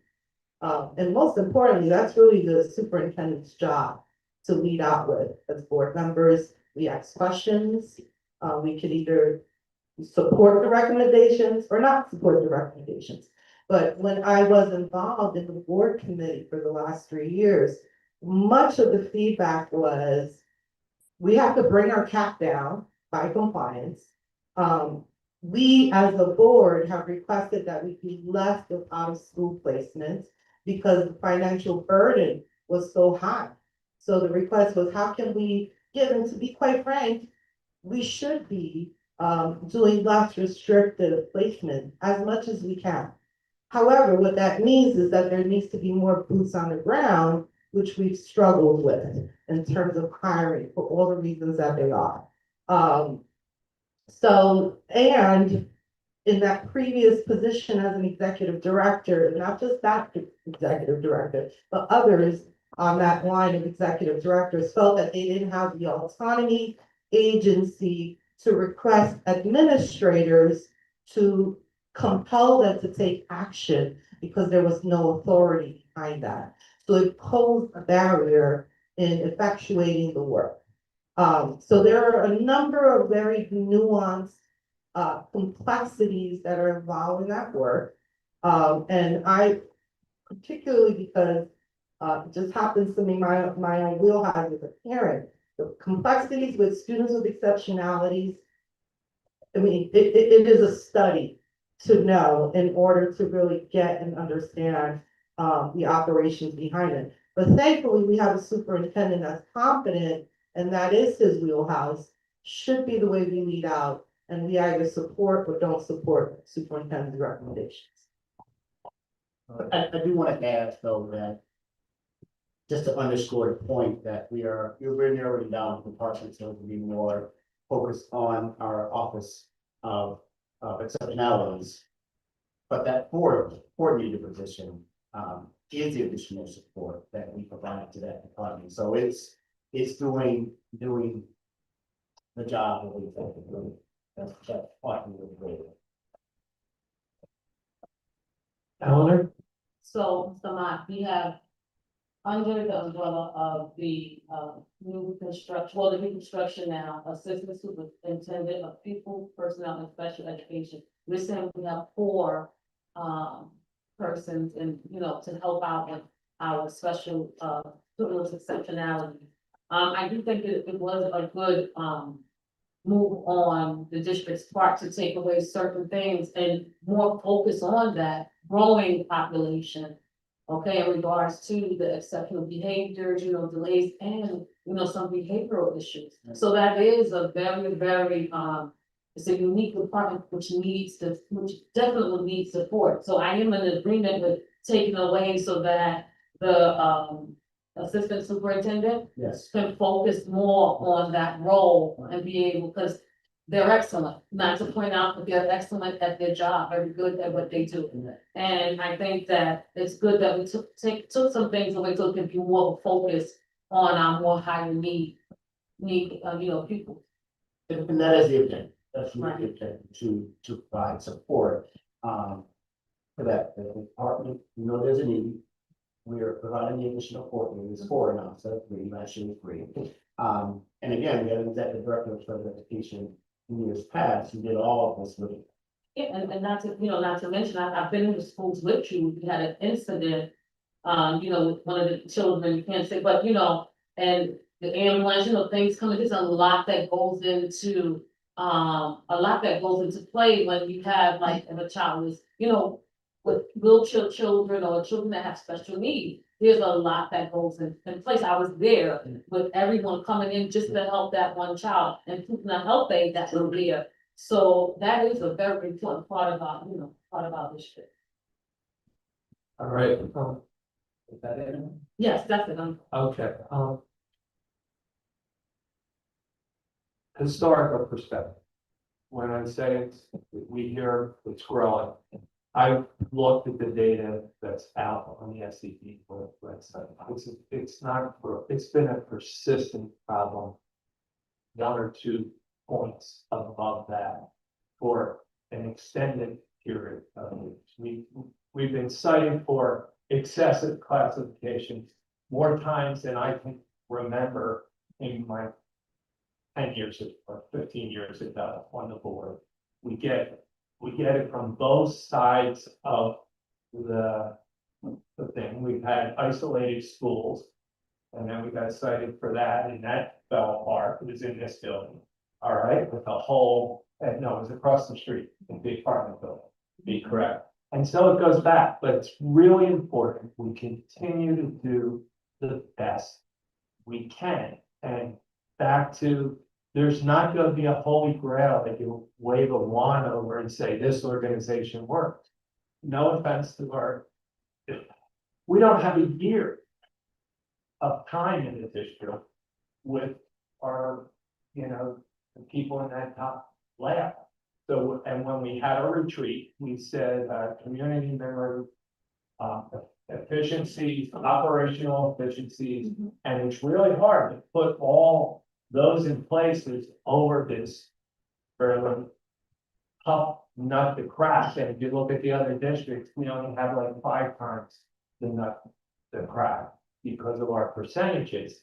And what I would suggest, because we're not going to wave a magic wand with an organizational chart, but we can collect notes and get ready for the spring plan and look at what we have to reprioritize. Instead of looking for money falling out of trees or who's gone or all that. And that's my thought, that we should lead with this in our spring plan and make sure we pay attention to it.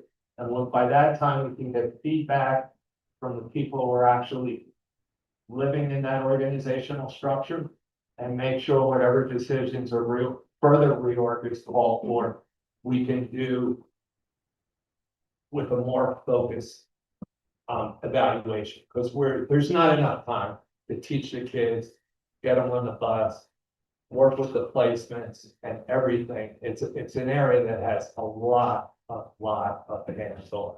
It really, and I don't know if there is a magic answer. So with that said, I guess we will move on to the next. I had one more question. I'm so sorry. I don't know if this is a question for this evening. I think it's your question, but it would just be interesting to hear from the people who are doing the work. Do they think they have the appropriate amount of staff members to get the work done? And what is their vision for how they can achieve their goals? Yeah, I'll speak on that. And I'll work with them on that.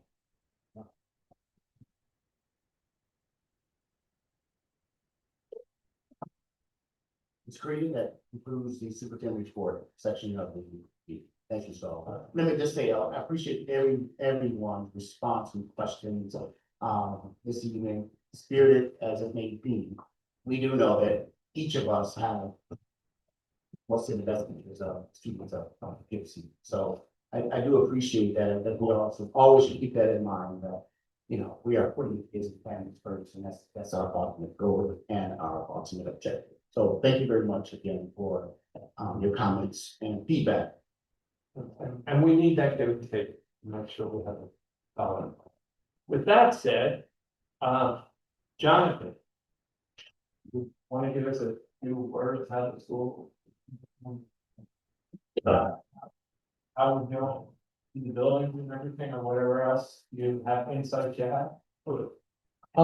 So what I'm basically talking about is overall, especially with what I was asked to report from last time, especially when it comes to the paint package, as well as mostly towards what the student perspective is, especially with how they view with the safe passage and overall how the education works with them getting to school.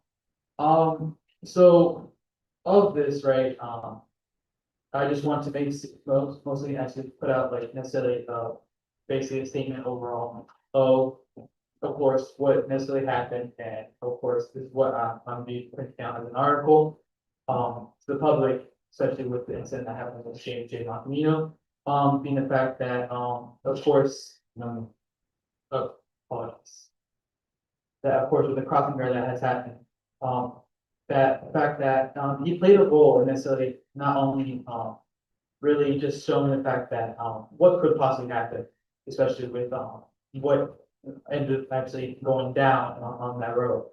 And it just really brought to light of, especially with like the safety of our students and what they necessarily have to actually go through, and especially the fact that it could have been one of like many of the people who actually has to cross these roads all the time. But when it comes to pertaining to that, I'll actually put out a survey, especially with safe passage. And some of the prominent ones would be that 50% of students actually find that, traffic plays a role, especially with their attendance overall. In addition to 68% have to like stay after school for after school activities. So, you can view that necessarily one of the things where, they have to actually go outside of school hours to actually get home. And in addition to this, 70% of students voice that they do not feel safe to walk through specific areas.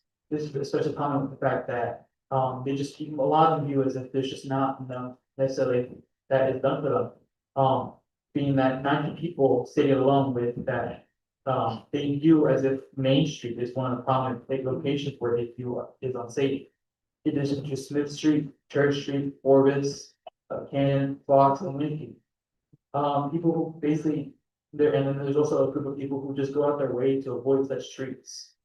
It is common the fact that there's not many people who are actually privileged enough to actually, like necessarily have a way to actually get to from school all the time via like transportation wise by car. In addition, I mean, there's 12 people who actually feel unsafe about their siblings walking. Their beat, overall in a school district, but they feel unsafe about the fact that they're, this is of course, from 50 responses, but taking consideration, but, there's 12 people who actually feel unsafe about their siblings walking alone to school. In addition to the fact that people want to see necessarily more change, especially when it comes to a lot of like possibly implementing more, especially like people who can actually like be active on the streets, especially when it comes to crossing guards or police officers. They want, and for like security guards being outside, they want necessarily more people to actually make sure that they actually are safe, not only coming into the school, but leaving school, as well as actually making their safe way home. It is like necessarily, especially in an issue because the fact that 62% say that they have difficulty expressing change. And it's like necessarily where, what can we do in this to actually make sure that these 62% of people are actually heard? I mean, when it comes down to it, I mean, 21 people did not even know of such an incident even happened, near Smith Elementary until I actually put out the survey. In addition to 19 people feeling as if they're like, let's see, okay, that's fine. Anyways, but when it comes down to it, there's many other voices, especially when it comes to what the change they actually want to see. Whether it be necessarily additional security and or making sure that a lot more of those, necessarily they can actually feel much more safe, especially when it comes to safe passage. And feeling as if there should be different streets where they just overall want to actually see more people there because of the fact that they just feel unsafe from the area and as well as that there is just not enough people who can actually be there for it. Another common issue that I want to also bring up would be that, especially with the mornings, that, it's inefficient, especially for, the high school students. We find it being that, I know that with the of course, developments of construction in the front, main entrance of the auditorium, of like where the auditorium entrance is, when we actually take the back entrance this year, I mean, it's just really inefficient. Especially given the fact that, I myself, on like one of the cases, also want to actually, screen share, a few photos for, and it's not that, but it's just that, I myself actually have to actually, literally, I got there, I had to drop off my brother in the morning at 7:50 at Holy Plain. And then it would be where I would get to school around 7:52. Oh, excuse me, where I get to school around 7:52.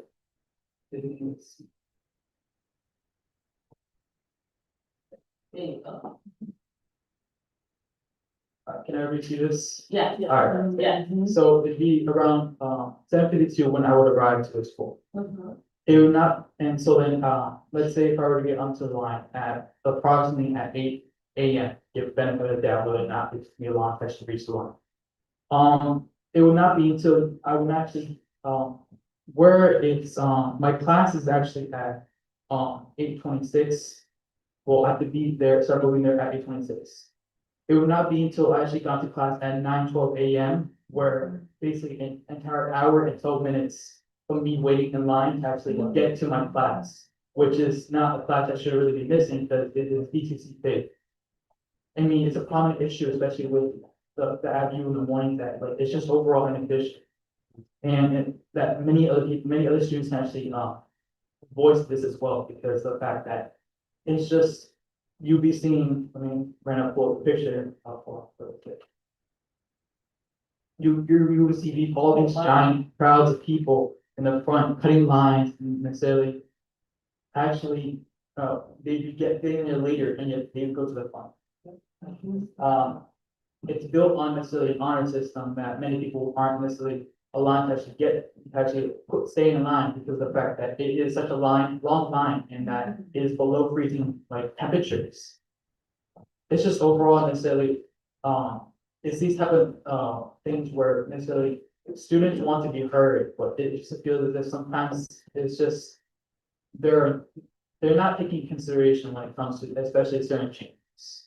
And that's what I'm trying to necessarily do, like take initiative with actually like making sure that there's certain issues that are being coming out there, whether it be from the safe passage to and from school, and that they're not gonna always be under supervision by an adult at all times. They want to be seen at all times because they sometimes just don't feel safe walking through the streets. In addition to necessarily even entering the building, it takes a while for them to enter the building at all.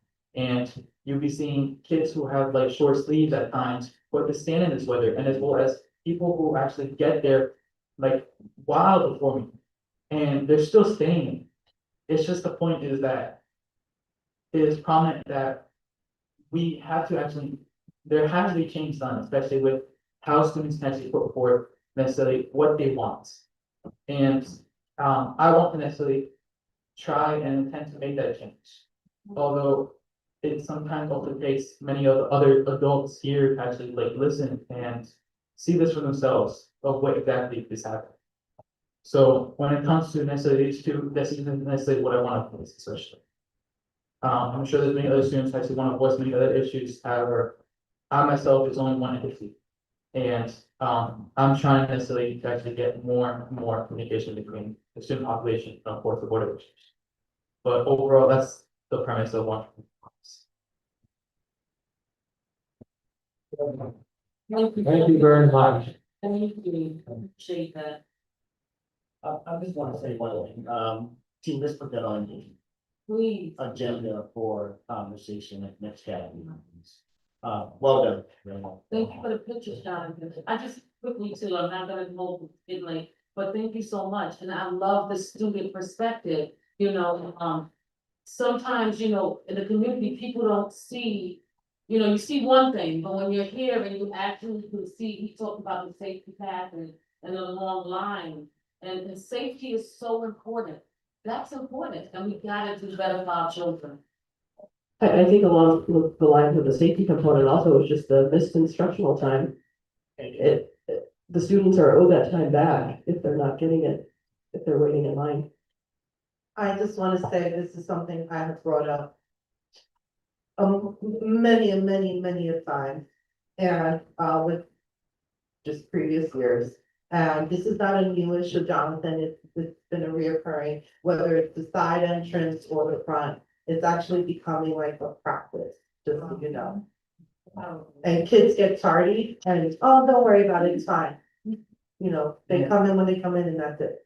And another thing with it, Right.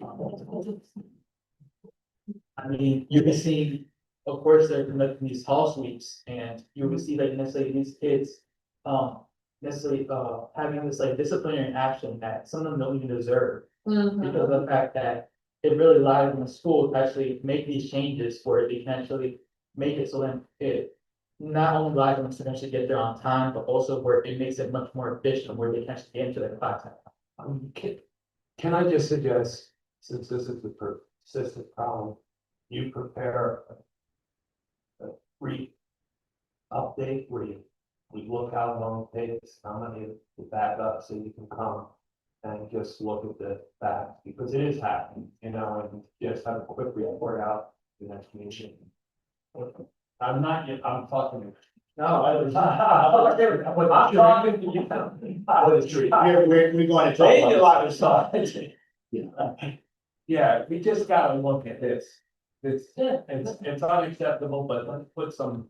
Yeah, operations matter. I'm certain to go with say safety. And Yeah, the question, why is it happening in middle school, or is it happening in middle school?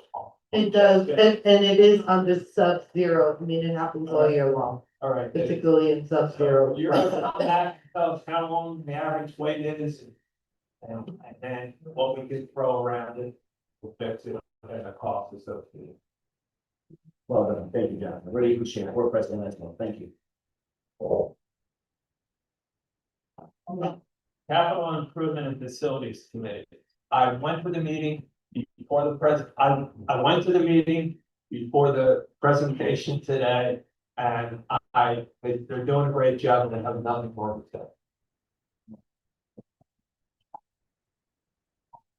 The audit committee? Finance committee.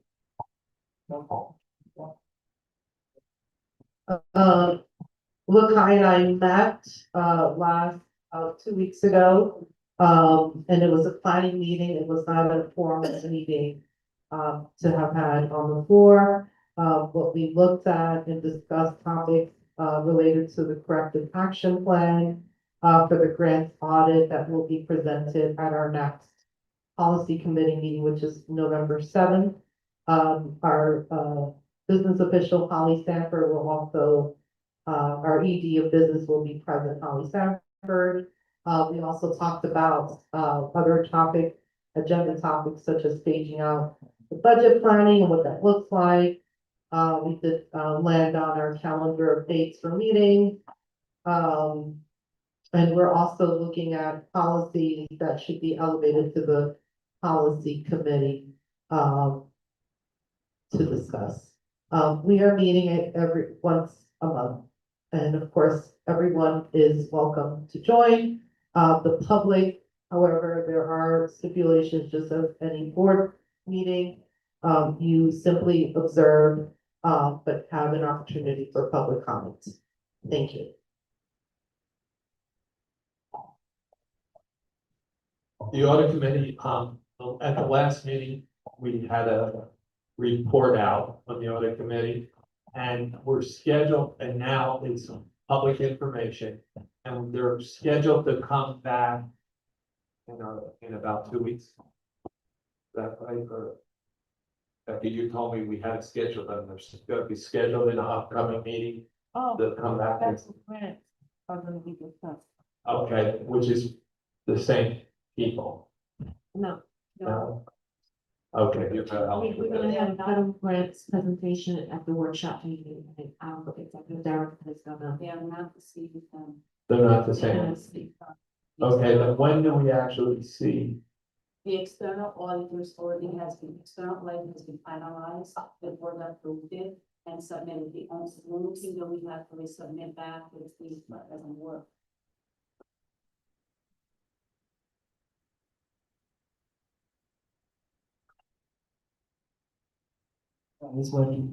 So the external audit has been approved by the Board of Education, submitted to SED, and has been approved by SED, so that's finalized. The next step that's gonna come to the Board of Education is the corrective action plan. That's what I was thinking. Prepared by the management, and that is due to SED on January 15th. So And when that is is external audit only. Internal audit, it's a different phase, which will come around March. It's a risk assessment, and it's due to the state on April 1st. Right, the one we send to the action plan, we as the board didn't have that conversation because of the timing. And The corrective action plan will be presented on a December 1st board meeting, and it's not, that's, yes. thank you, that was the one I was referring. And it's not due to SED until January Okay, 15th. so we're gonna get that feedback December 1st to the question you asked. That's what I was trying to get at. That's why there's not, and there won't be a meeting in between that and the report of the correction plan. And the federal audit is some completely different. That's something that the board requested like last January. the district implemented, and that's gonna be presented on the November 7th, at the Finance Committee.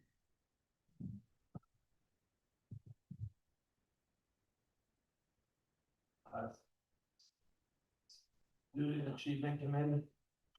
As far as the Student Achievement Committee goes, Ms. Turner and I had our first meeting, our first planning session, October 17th. We're looking to have another session Wednesday, November 12th, just for planning purposes. At our October 17th meeting, we did draft a board charter, and we have a proposed list of team members that I'd like to get in front of the board for approval. But I know we also have some more information we'd like to discuss as a board as it relates to committee work, so I'm looking forward to hearing back from the board. Yes, hopefully I spoke to the superintendent and we were looking to. It appears to be a little departure from what we were doing last year, and we need to have that conversation. What type of committee this is materializing, and you can yell at me, I thought that should be in a general discussion, so everybody could hear it, as opposed to this, and also as a aficionado, could you make sure I'm on the invitations to any meetings you have, because I'm a member of every formal committee, so if I could just be on that. I don't know if I can make it or not, but I should be on the invitation. Thank you. Thank you. Student support. Student support. So we'll be meeting this Friday about our first meeting with Dr. Plum. I'm so excited and look forward to working with her and working together to do the best in the district and support of our students. Jonathan gave us so much stuff, and definitely with anybody that we can support, we want to help. So our first meeting is this Friday, and I'm looking forward to it with Dr. Plum.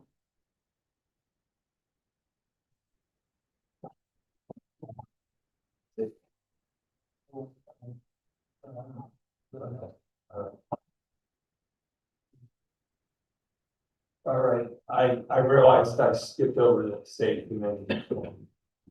It wasn't a meeting yet. All right, that's right. And then that brings us to policy committee. Thank you. We have been actively meeting for the last 2 months now. Typically present is the superintendent, board clerk, and myself.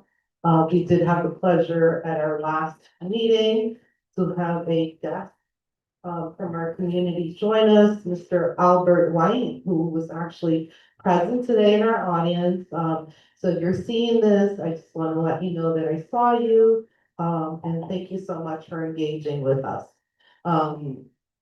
We have been very effective, I'd say, in tooting our horns, doing great work. So we are dividing the work up into different subsets of work.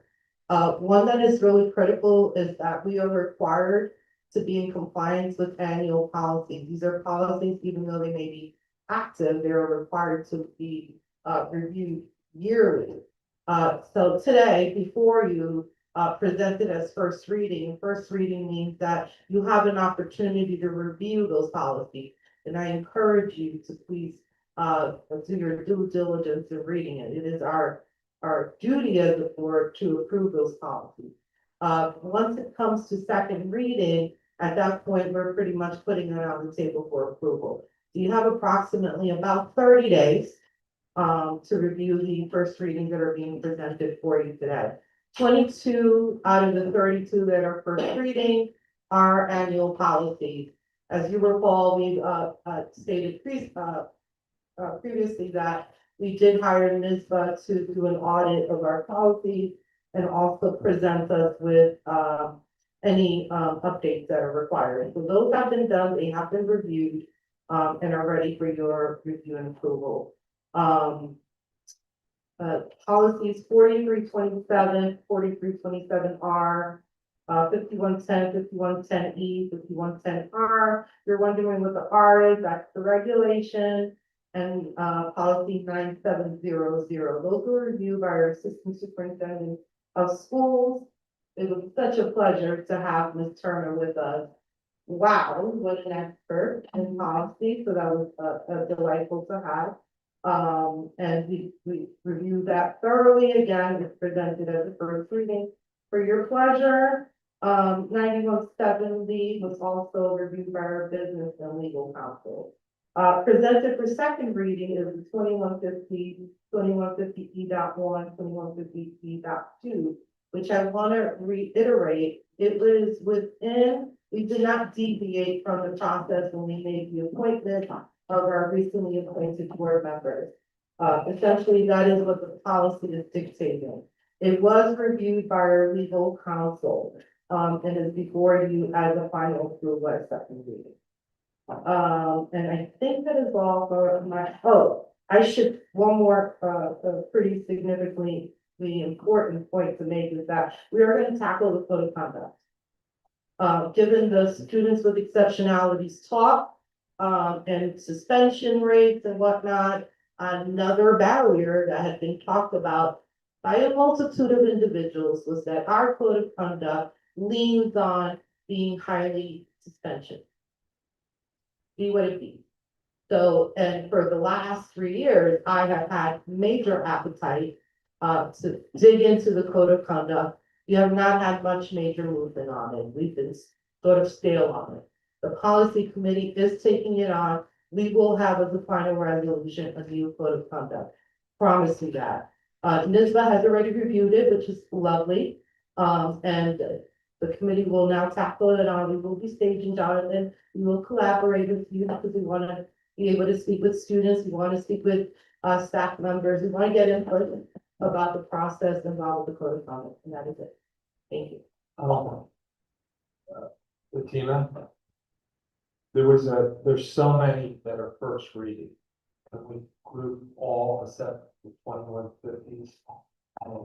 Because you have to vote on them, can we group them all together, the other 30? Their first reading, there is no harm in grouping any one of them together.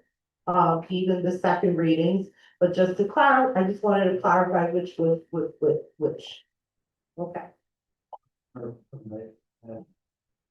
And the one comment I'll make is back to the code of conduct.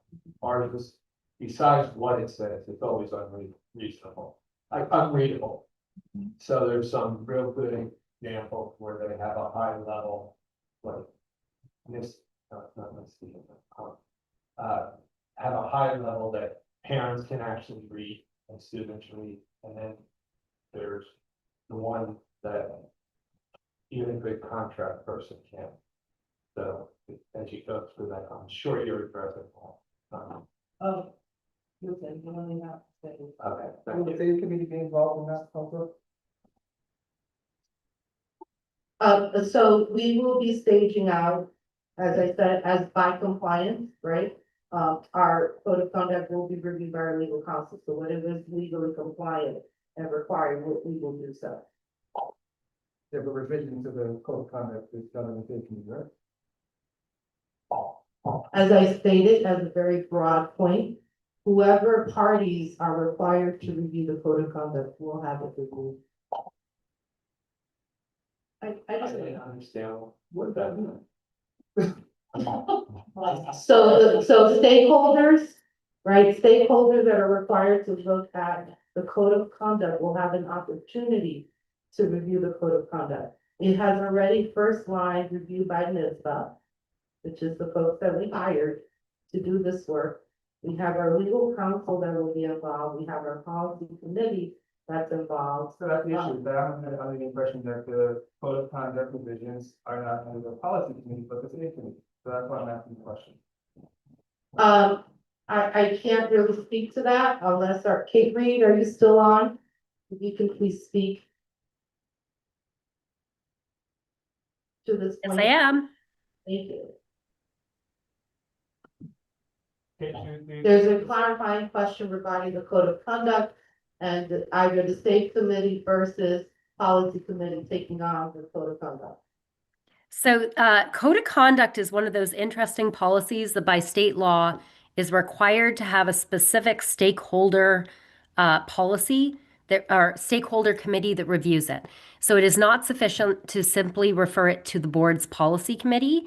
It is required to be reviewed by a group of stakeholders that are composed of, for instance, law enforcement, administrators, teachers union representatives, That's the same, parents. right? Pardon me?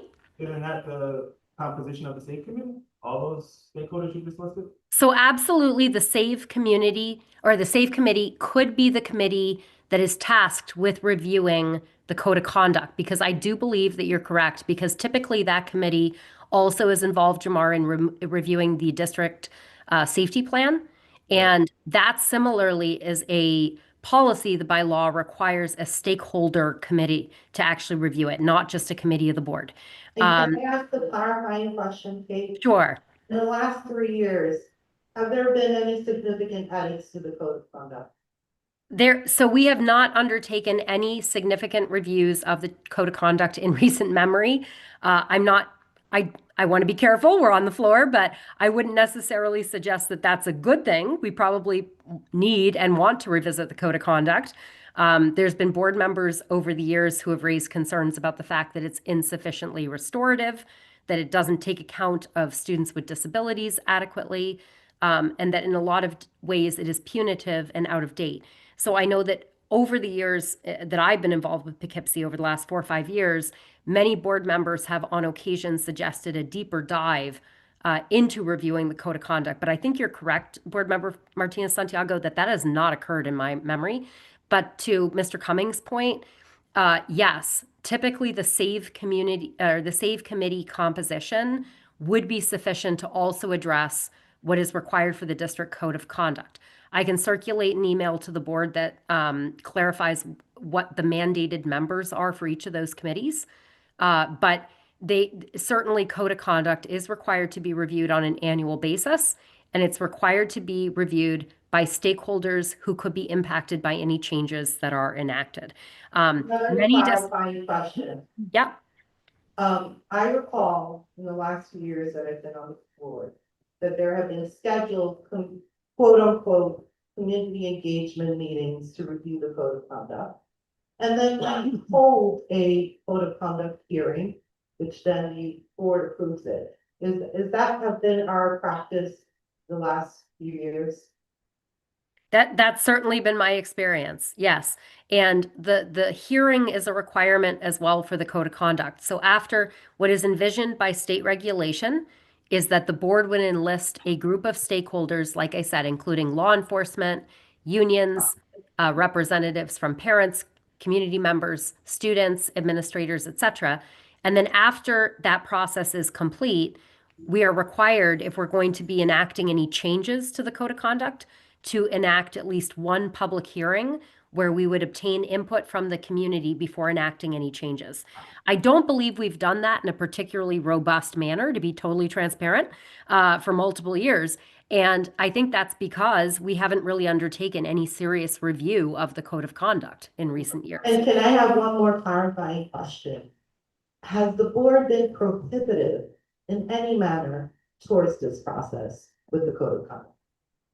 Not in my experience. I don't think there's been a strong initiative from the board to engage in any code of conduct review, but I don't But the recall. question is, have we been prohibited in the way that this has launched with regards to the code of conduct? No, in my experience, whatever entities there are. in my experience, the board has taken directive from the superintendent in that regard. And I would say that I would likewise, in my experience representing districts around the state, typically the superintendent takes the lead in assembling that stakeholder group. And if there are changes or an overhaul or any sort of substantial revision that's required for the code of conduct, typically that would be driven by the superintendent of schools making recommendations. Any code of conduct overhaul that we do, keep in mind, folks, impacts discipline. It impacts the way that we discipline and suspend students. And as a result, it's really important that we obtain input from the various building leaders. Our building principals, the members of our PPSAA union in particular, are really critical partners in this regard because they are the ones who implement school discipline on a daily basis. So because of that, typically we would defer to the superintendent as a board in making recommendations regarding overhaul of the code of conduct. I do not recall any sort of obstructionism from the board in any regard in that way. I simply think it hasn't been a topic of conversation in recent year, and probably it should be. I'm the one with the worst memory, Kate, and I remember at least two, maybe three presentations from Duran, who presented the code of conduct to the board, and I remember specifically, he had two parents show up he had it at multiple building, and all they were complaining about is the length of the skirt. Sounds like we need to do a better job getting better community engagement I mean, in our student that's my processes. That's my, it's, and it's usually done in the beginning of next year in Toronto. That's, so that's the past, and I believe we could maybe move forward with the more. Well, I didn't want to prohibit anybody from doing anything. The policy committee, the safety committee, it really doesn't matter who does the work, as long as the work gets done. But if you're saying that y'all been sitting on this for 3 years and you guys have been on the board, and why do we not put the work with someone else who can get it done? That's the question. If we're gonna throw Duran under the bus on the board, why not throw you two under the bus too? She was, Duran was the presenter. And throw your bus, we're not supposed to use individuals. I also defend lots of people on various members of the board over the time I co-chair, but had made suggestions and said it's unreadable and we can't say we need to do a better job, or it never gets prioritized. What kind of thing? If I could just add too, folks, this again goes slightly beyond the legal, so if I'm overstepping, feel free to tell me to be quiet. But what I would note is that there's so much work to do in Poughkeepsie. And I think there has been a lot of work to do in Poughkeepsie for many years. And I think sometimes, there's a prioritization that happens with the administration. So in no means, and that's why I said one of our most important stakeholders here would be particularly Mr. Wilson, our PPSAA administrators, who are critical stakeholders in this regard because they implement that code of conduct. In no means did I want to suggest that I was throwing them under the bus or suggesting anything about malfeasance on their part. What I was suggesting was actually the opposite, that I feel that because of the volume of issues that come up and the volume of fires that have to be put out on a day-to-day basis in this district, that sometimes it's hard to focus on the long-range policy planning, the long-range policy revision. That work sometimes gets pushed aside. And I think that that's been the reality for several years. And I would not be surprised at all if that's something that we might want to prioritize in the coming months, right? To look at those areas that have been cast aside for a long time. I do not believe it's the administration's failing at all. I don't think it's a board failing. I think it's the reality of the work that has been done and the volume of work that's had to be done for several years. But I would say that in my experience, we typically would have a stakeholder group involved in that process. And that stakeholder group very well could be the same stakeholder group that does the SAVE work that evaluates the district-wide safety plan. Many of the stakeholders that are required are similar. And the board is required to review the code of conduct on at least an annual basis and recommend revisions by state law. We have done that in format. Have we really dug into doing a significant review of the code of conduct? I would say no. That's been my experience. And I guess all I would say is I know there's been some tense moments tonight, but I think probably all 5 of you would agree on this point that that's something that we need to do a better job with. The veteran board members probably recognize that there's absolutely a need to dig in. And the new board members probably are here because they want to do that as well. So hopefully we can, that's something we can prioritize in the coming months. I wonder what's going on. I just want to say quick, if you really want to know how effective your district is, from just seeing, actually get people on the phone. That's what you do. Look at your teachers, go even the students, look at Jonathan. He told you two reasons, two things that's very imperative. Safe passage and the long lines. If you want to know how your district and the unfiltered truth, go to your front line, which is your teachers, and go to the students. They'll tell you everything you need to know. So, I mean, it's important in regards to the code of conduct, I do agree, it shouldn't take us this long to get something that, the parents can understand, and let's not forget about our biggest stakeholders. Besides the stakeholders, our children. They should be able to look at that code of conduct and be able to interpret as well. Everybody's talking about the parents, but the children need to know, they need to interpret and understand, okay, I did something wrong. They need to be able to understand it as well. So in us, trying to do better with the district, let's do better for our children first, before we do better for anybody. They need to know what they're doing. And that's actually that is what the state says. I think you just hit the nail on the head, board member, because that is exactly what the state says, that the whole purpose of a code of conduct is to ensure that children are, we communicate with our children what the expectations are for their conduct. Just like in our society, nobody can be held accountable for following a rule that hasn't been formalized in the penal code and communicated. In our school context, a student can't be responsible for following a rule that they don't understand and that wasn't communicated to them. So that is the whole point of the code of conduct, is to ensure that the expectations and behavioral expectations are clearly communicated and that that's part of the mission of the district. So I think, that's a great point. And if you look at point of contact, the most recent iteration of it that's drafted is in our policy. That's how it landed on my lap. And the superintendent served on that committee. So again, as far as operations is concerned, policy committee has landed the lab, is now reviewing it, and it will be addressed by the stakeholders that it requires to be addressed by, as any other policy. Thank you. All right. With that said and discussed, we're gonna move on to the consent agenda. Are there any items that members of the board wish to pull for discussion?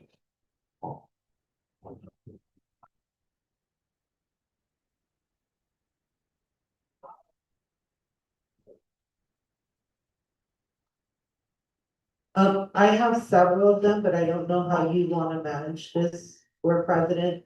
I want you to list them all. Sure, but it's not necessarily, I have questions to clarify on. Not necessarily that I'm in opposition of it, if that makes sense. You need me to clarify that further? Would you feel comfortable if it's 1 and 50? To vote in a consent agenda? That's all, or do you think? That's what I'm,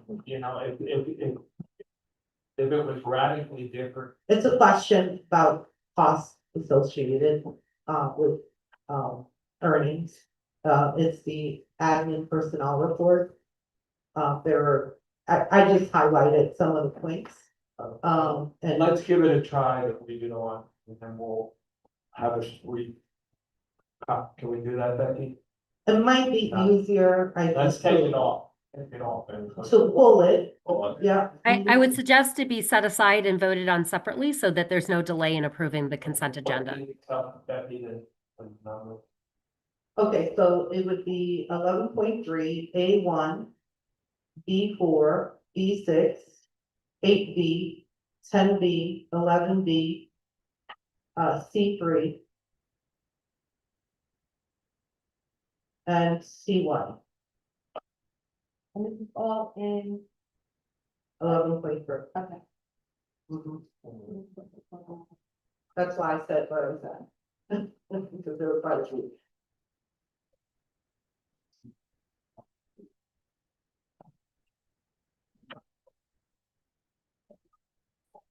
And then I have several more for 14.1.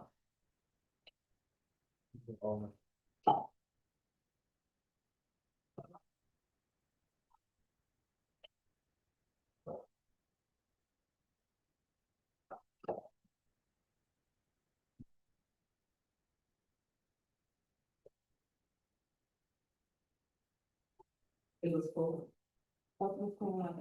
The entire thing? No, just that. Yeah, but I don't have questions about that. I have questions related to something. That was one of them. Okay. So 14.1 would be, D1 or 1B, 1E, number 4, number 5, number 9, 8. It might be actually, I'm sorry. So it's the contract itself, actually. I have questions about the contract stuff, so you could pull whichever one of those contracts. And, Pull out the- but they're all the same. Yeah, pull out the whole. Yeah. Point out, pull out 14.1 and have discussions on any of the. Yep. The file matchups. And then we can vote on it. So we're pulling all 14 from the consent agenda with the title Community Schools 14.1 approval of the RFPs. Okay. And which other ones did you want to pull up to the team at? That's it. Just that 14 more. 14.1, again, it's could be any one of those contracts, whichever you want. All right, well, they're all under the same approval, so am I right, Bethany? They're all under 14.1. Right, all right, and we did make, That changed, yeah. and we made a change to one of the 14s. Yeah, the other one that, yeah. All right. Then- Are there anyone else who wants to pull anything from the consent agenda? I don't want to pull, I just want a discussion, that's all, just about 12.3. That's all. All right, I'll pull up for a discussion of 12.3 before the vote, is that right? Well, that's it. Right. You have to prove it. We'll pull 12.3. Mhm. 11.4 and 12.3. Wait. Is it, or did I hear that correctly? It's 12.3, right? But are we pulling 11? 11.4? I vote for adding 11.4, the poll. Yeah, we were pulling 11.4 and 12. And 12.3. 11.3. So 11.3.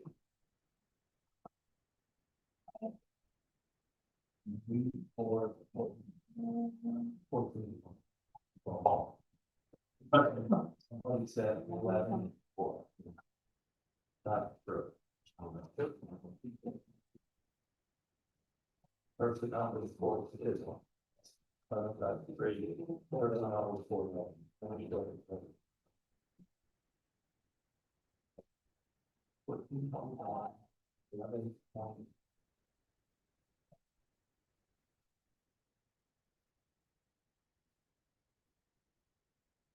11.3 was mine. 11.3, so 14 in order, 11.3, 12.3, 14.1. And don't forget 11.4. 11.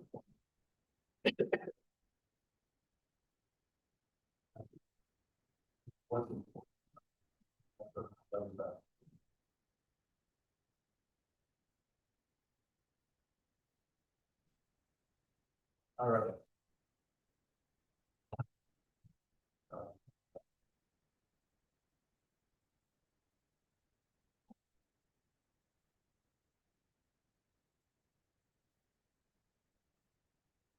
We're moving on to the consent agenda. There are items to be pulled. Becky, can you repeat? We have 11.3.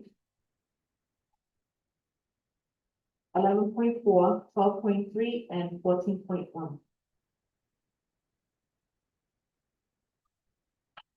You did 14.1? Yes.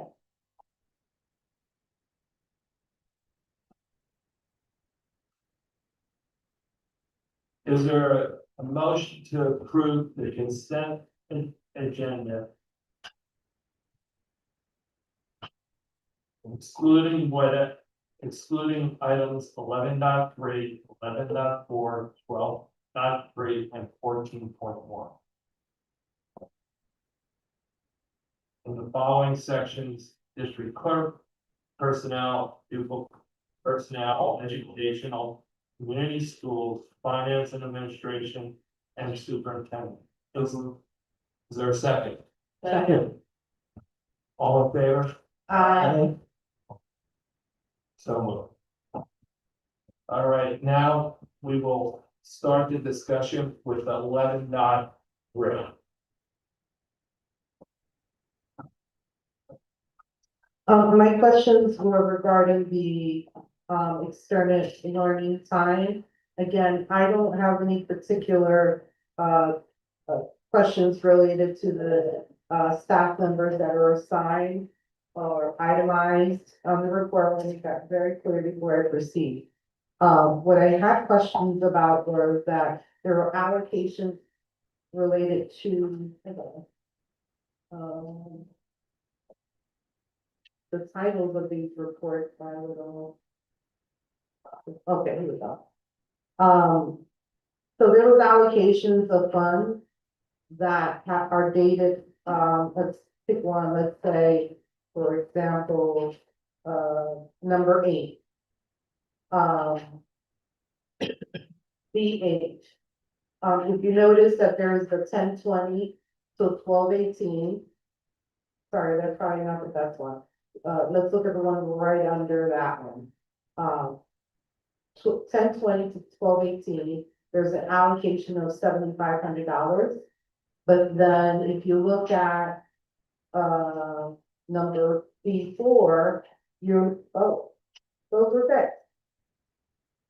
Oh. Okay. I'll take that. But actually, I do have a clarifying question about that. Is the $7,500 allocation just for that time period? Can they also have that allocation in spring? The answer is yes, and this is in reference to our extended learning time program where we're moving from 3 days to 5 days. So the date of 12/18 includes our traditional extended learning time program, which will allow us the opportunity to plan with our community school department, get the children's cabinet and putting together a unique program that starts in January, that will run from January to June. Beautiful. So there'll be an additional There allocation will be an additional. for our staff? For us. Oh, beautiful. That's great. That was just for my own education. I wanted to make sure that it was a little dated differently before. I want to make sure for equity's sake. Right. That, that was corrected. Thank you. Do we vote individually?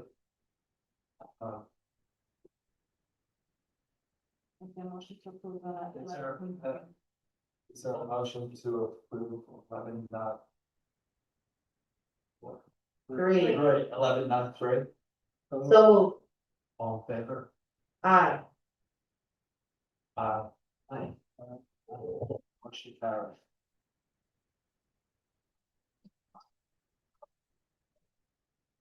All right, the next one, the next one will be 11.4. The 9/11. Discussion. Oh, do I bring it back on? So that we're just doing discussion for discussion. Come on. Am I at liberty to discuss any type of questions around training of the specific personnel?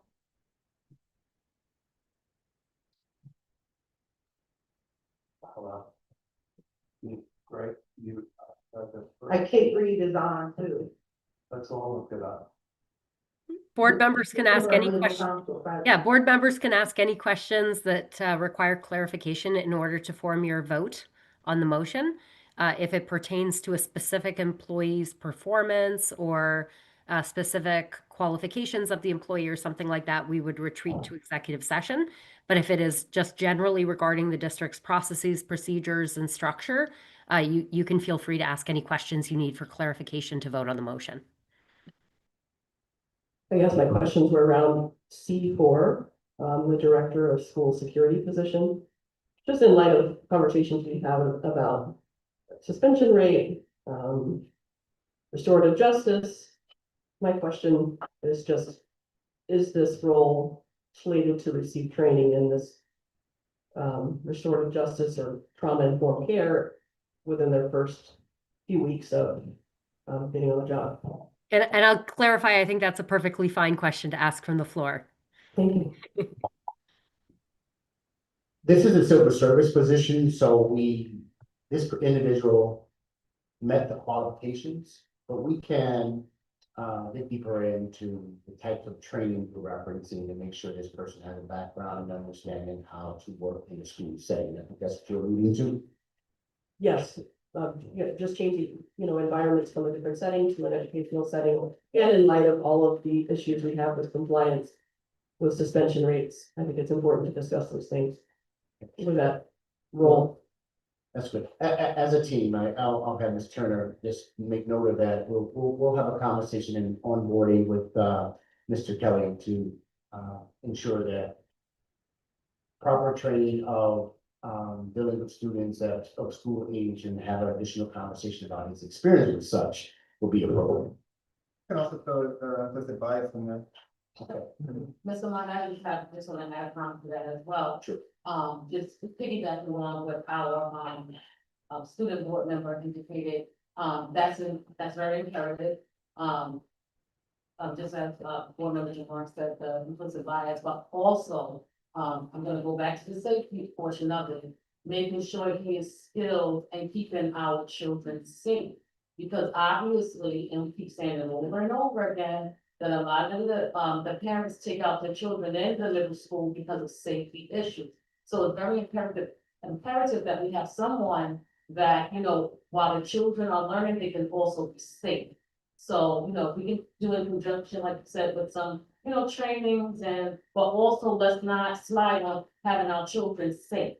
Because that for me being a parent of a middle school, that's important, having my child safe so that he can learn.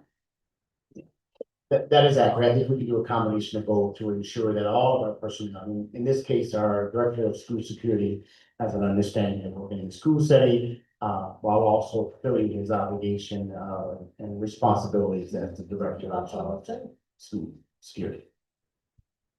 So.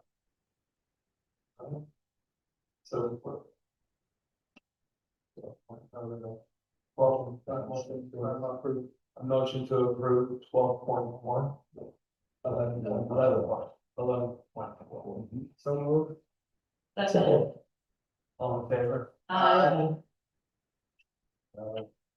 So moved. We're now up to 12.3. 12.3, placement with Pleasant Valley Union Preschool. Pleasantville Union Preschool, 12.3. So for me, I wanted to bring this up for discussion, if that's okay, only, because, I wanted to, touch on Mr. Market placement part. For it to, approve the placement agreements, I just want to know why we're replacing, anyone within, or what's, basically please define, of, what are we doing here with this, 23 and Pleasantville Union Police. Dr. Palmer can prepare Oh, to address that question if you don't mind. Dr. Palmer can give the board members a brief explanation as to the placement of this particular location. Sir, good evening, everyone. So this is a different case. This is not a typical student placed out of district where the CSC determines placement. So in special education, there's something called district of location and district of residency. And so sometimes a student may reside in the Kansas City School District, and for one reason or another, they may attend programming in another school district, which is called a district of location. When that happens and they receive special education services, the district of residence is still responsible for the financial part of their education, and that's what this contract is. thank you so much, Dr. Palmer, thank you, I appreciate that. Certainly, Are there any other questions? Can I have a motion? 12.3, all in favor? Aye. All opposed? So moved. The last one is 14.1. I have several questions. Kate, you might have to answer some of these questions. And this is not the first time we've had questions related to contracts. I just want to make mention of that. Specific to this contract, and again, if any one of those is not tied to any particular provider. So in 1D, it talks about consultants shall provide services based on the needs of the district and students in accordance with students' individualized education programs where applicable. I was surprised to see that. And I infer from this is that the consultant then is responsible for making accommodations for students that have IEPs. Am I reading that right, or is there? If you could just clarify, which agenda item are we referencing right now, board member? This is the consent agenda item 14.1.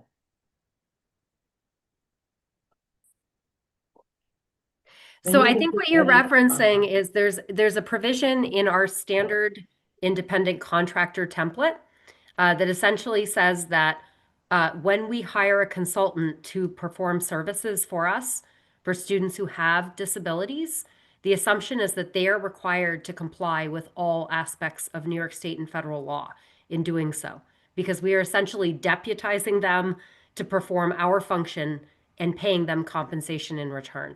So they are representing to us as part of their contracted services that in the event that there is a student with an IEP, they agree to provide services consistent with that student's IEP and in consistency and consistent with all federal and state requirements. So then I understood that correctly. And so just wondering, Mr. Mott, do we have a mechanism to ensure that? Also, what's our confidentiality, you know, if there's pieces of this that are complicated and nuanced. So I can speak briefly to the confidentiality requirements too, because that's actually fairly scripted by New York State law as well, which is that any vendor who does business with the school district is required to comply with what's called Education Law 2D, which is our state confidentiality requirements. And they are required under that law to enter into a Education 2D addendum, which sets forth their privacy standards and the standards they will adhere to for the transmission of any personally identifiable information involving students. And the state has very strict penalties for any contractor or vendor that does not comply with those requirements once they have contracted with us. Can we put our legal counsel on the screen, because it's just easier to follow her as she talks, and I'm sure for our community. So then I don't need to get into weeds of this, but it sounds like this is something that we're supposed to comply with. I mean, you sign a contract, it's required, and just wondering how we're complying with it. Because if that is what we need to do, then I'm just curious about that. So that's that. And then 1E, consultant shall provide the district with a copy of all written progress reports. I found that interesting also. So we have a mechanism for receiving progress reports. Dr. Palmer, you want to address this particular provision? And if not, it's in the contract, so. I mean, we don't need to answer this right now. Right. But given that we are signed, you know, we are agreeing with these providers, we've already done this in the past. But I typically do this with my sort of accountability and thoroughness in my role as a board member, asking about those progress reports. Because it'd be interesting to see that does impact with them. Yes. Okay, number 4. The fingerprinting and criminal clearance. We've talked about this in the past. Can you clarify for me again, who is the one that receives that? Is it HR? Who receives the fingerprinting and criminal clearance? Is that you're talking about fingerprinting the clearance there in this for our CBO? Yeah, so the consultant gets their fingerprints done. In terms of our process and operations, it goes to HR? Or does it go to the head of the division that's running community school? Let me clarify. Okay. Let me clarify that. So I don't want to put our HR department on class. And I know that, Ms. Ortiz is not here to answer that question, but that's something really. I mean, I saw it attached to the contract, so somehow it's getting done. The process, I can tell you how we've done others in the past, but I don't want to speak on this. Okay, and then another reason why I'm asking is I know that we have a volunteer policy, which I have not yet gone back to look at, but what is our requirement if we have, because I'm realizing now on a volunteer basis through work that I did in, outside, professionally, I came in multiple times to engage with students, and while I'm completely cleared through OMH, I was never asked to produce fingerprinting report. So I can address that too, because it's actually a relatively complex area. So in the school arena in New York State, it is a very strange gap that doesn't exist in the OCFS world or in the OPWDD world. So I would understand why you may be surprised to hear this if that's your experience base. In the SED world, volunteers cannot be fingerprinted. So the state. Even if they engage, I think we did a policy. Yeah, that- even if, that have- so even if they engage in direct face-to-face contact with students, there is no basis for their prints to be submitted through the criminal clearance process, and we are not permitted to submit them to the state. So it is for that reason that I typically recommend that if a volunteer is going to have any direct in-person contact with students, that we need to have hyper supervision in those situations to ensure that a fingerprinted individual is on site supervising them at all times, because there is no mechanism. For several years, many of my districts would go ahead and do it anyway. They would submit the prints, and sometimes they would be cleared.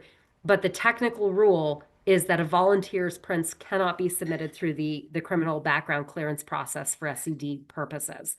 And they have cracked down on that, is my experience in recent years. They will not accept prints from volunteers. So That's concerning, because I definitely had access to students for an extended. which is amount of why time. I think there's a heightened need And for Boston. supervision. Definitely a heightened need for supervision. We should not have non-fingerprinted volunteers having direct contact with children unless there is someone whose prints have been cleared who is supervising them at all times because of that exact loophole. It is a concerning loophole. And it's something that I've spoken about statewide level. I've raised it with legislators and regulators. I do think it is a concern. It's something that the state has not moved to remedy in recent years. A clarification.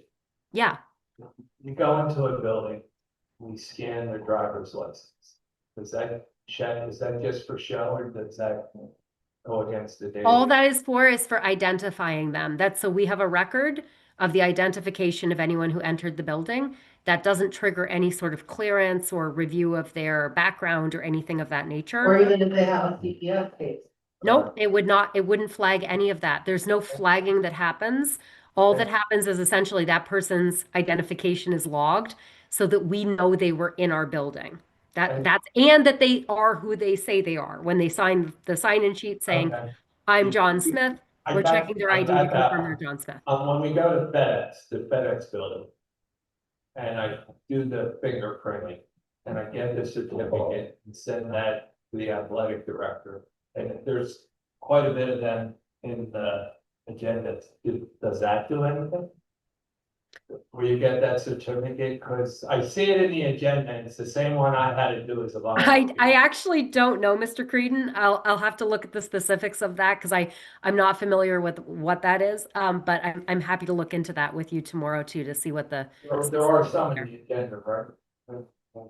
Yeah, at the end of every appointee, there's the exact same. Somebody's doing it. Yeah, somebody, it's the exact same form I got. I'm just curious to understand if there was a person that came up with a, not recommended work, who does that, that's all, and, whether or not. You've identified something that to me is a serious loophole.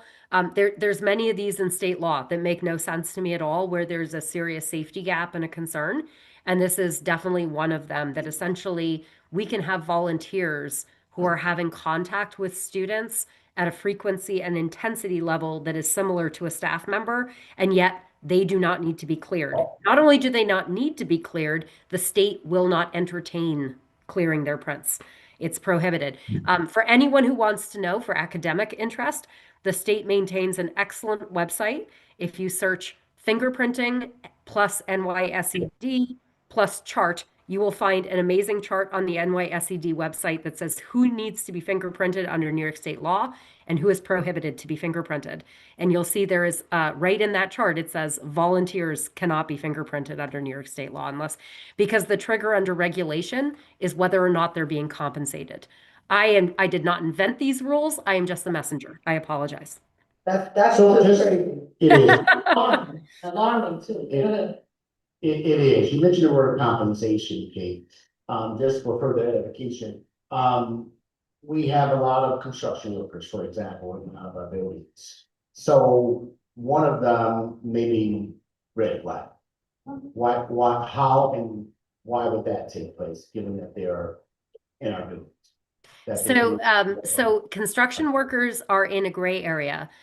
If they are going to be, if Poughkeepsie's like most of the districts I work with, you're going to prioritize doing the majority of your capital work when school is not in session, because otherwise it's highly disruptive of kids to have construction workers working during the school day, during instructional time.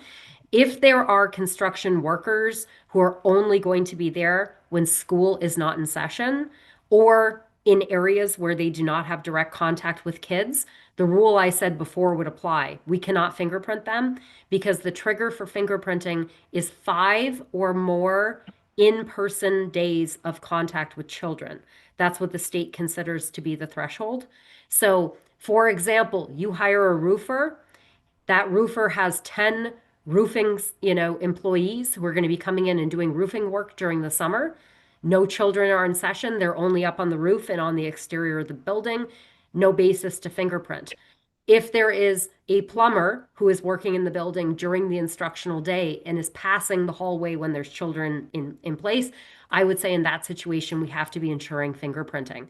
And I'm not 100% convinced that that's happening robustly. I guess the thing that I would throw out is I'm not sure it is in many districts. I think that's an area where the state makes it difficult to ensure compliance because of the confusion around these issues. But the simple answer is construction is the same rule. If they are being compensated, then they must be fingerprinted if they're going to be in the building having direct contact with children for more than 5 days per year. If not, then they are not required and we actually cannot submit their fingerprints. Don't shoot the messenger. Moving on to number 5, with the personally identifiable information. I would argue that a photo would be considered identifiable. And I know that, and I understand for all the great reasons that, nonprofits want to take pictures of the work they're doing with students. But given that we're working within the school district, should we not have consent for that? And also, it's kind of like a gray area, right? Like, do we want to endorse our kids being identified? So again, I don't know if it's a legal thing or if you want to talk about that now, but that was a thought of mine. One of the things, Kate, I would say to that we can even, you can speak to is the media release that, for our Saturday morning lights or, Friday night lights, students who participate and our CBOs who we contract with, requiring them to have media release form for our students who participate. Your thoughts? Yes, so similar to district employees, if we are going to be disclosing pictures of students, those pictures are considered to be personally identifiable information. The only exception where they would not be is if we have identified pictures as directory information in our annual notice, but that would only cover the district. That wouldn't cover contractors or not-for-profits. So my position would be that any sort of contractor with the district that wants to use student media, pictures, videos, or any personally identifiable information, we should be specifying that they obtain consent from parents before doing that, or the district obtains consent from parents on their behalf. But I would agree that that is something that we would, they should not be disclosing student pictures without parent consent. Okay, and then, I just made a note about number of attendees. I've said this on a multitude of times. I'd love to just see the data on how many, what is our bang for our buck, considering that the board is approving resources to fund this, what is the number of students we are serving per contract? And then number 9D on the contract related to the insurance. Who is confirming that this is getting done? I mean, clearly we are getting proof of the insurance that's attached to this contract. Again, this doesn't need to be answered, but just curious about whose responsibility that falls on to ensure that that is getting done and to verify that the insurance is in fact being covered. And then lastly, with the RFPs when they're submitted, like we get the contract, but we don't see like a program profile or any information on these contractors, like, one of the things that I am a big, believer in is making sure that we are offering RFPs to folks that provide high quality programming. And high quality programming, you see it. So it'd be great to just have program descriptions, the organization and sort of what they do with our kids, would be nice. That's it. Thank you. One thing I will say in regards to progress reports, especially for our Saturday morning lights program, our Friday night lights program, our civic learning time program, that, you know, we are documenting a number of students, and we evaluating the program itself. So just make sure we're part of that team, that we write that down and discuss this as well. Thank you, Ms. Martinez.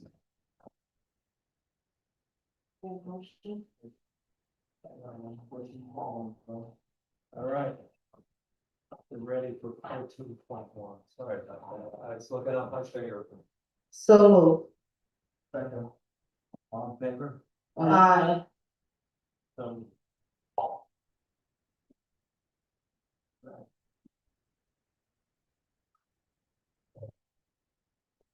We're now going to go through the action items before the board.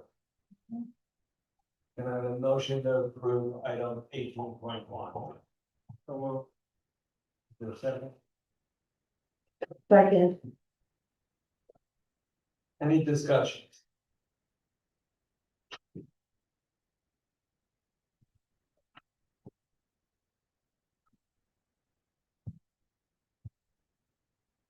Hearing no discussion, do I have a motion, and a vote on the item? so, And we just vote.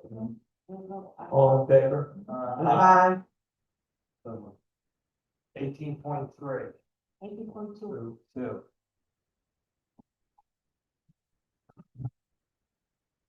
Covers.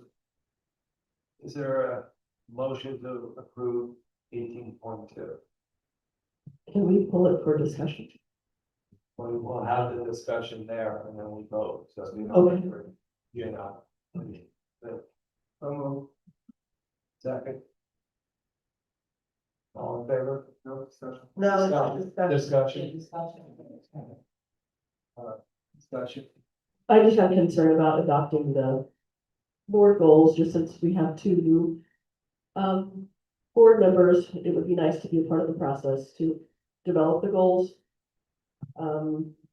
This was my first time seeing these board goals, so just a chance to sit with them, to understand the meaning behind them, and just to get on board being new members. I can give you the history behind it. It was adopted at our retreats. And we said we will use this group of goals for the next 2 years, was it? For the next 2 years, or for the year. And we made a motion to agree that with the majority of the board members at the time. It was a 0 vote. And with that said, I don't know how we would do that. You know, and I was, comfortable when I read them, that's how we got there. And I understand your, concerns, and all I'll say is typically they're done at the beginning of the year, and I support the ones that are in this motion, and I do understand how you feel that way, but I don't know if we can't even get a meeting for retreat. So I don't even know how to begin, and by the time we had it done, and it has to be an open discussion or a retreat discussion. And so I just, logistically, I was comfortable with this. And does anybody else have other comments? Sure, I think I agree with her. I guess I understand fully more now, how we got here. With these goals, I just don't know if we should approve them for 3 years, since when you guys did approve them, you only had 3 board members. And I think with who We had at the time, I believe, because it was, you said 3. no, last year was 3 and we reapproved them. So when we first put it together, it was 5 members at the retreat. Okay, so so I guess this is kind of part of the conversation of like communication for us to understand like where this, so you said 3 years, and it started 2 years ago? When did- Yeah. Okay, all right. I'm only, I had a collective recall on how we got here, and we actually completed one of the items on it. And then when somebody says, remember the retreat, and we had the notes, and we moved forward, and Andrew was taking the notes, it all came back. So I just explained where we are and how we got here. And So those goals will be what redone next year, since they all have an end goal of June 2026. Yeah. So the new board next year will review and come up with new goals for the board. yes, okay. Is there a reason they weren't approved in a timely fashion after they were developed? The first time they were approved in a timely fashion, it fell through the cracks. You know, because they were set, and every presentation you saw had them over and over to people go to a lot of me, probably tell me what the goals are better. And I wouldn't remember. I could just say that, I mean, this was even the first time we did goals, just to put it out there. It was never really a practice. And it was driven by their, performance clause in the superintendent's contract at the time. All right. And then you go to conferences and you speak with colleagues and you realize, oh, you guys have more goals. Well, that's interesting. Maybe we should have more goals too. So it's that kind of thing. I think they're good because you align yourself, like I said before, with the goal. And if it's anything that needs to be corrected, you can also implement that too, or put new goals. So I think moving forward, that the board goals are a good thing. It helps and it, keeps you structured. And it was very structured, the process that we underwent to even come up with these goals. And it has to be in sync and aligned with these district strategic plan. With that said, I'm going to call for a vote. Can we have a individual vote now? Mr. Marquez? No. Mr. Clemens? Ms. Martinez Santiago? Yay. Ms. Chiarenza? Aye. And Mr. Creed? Motion passes.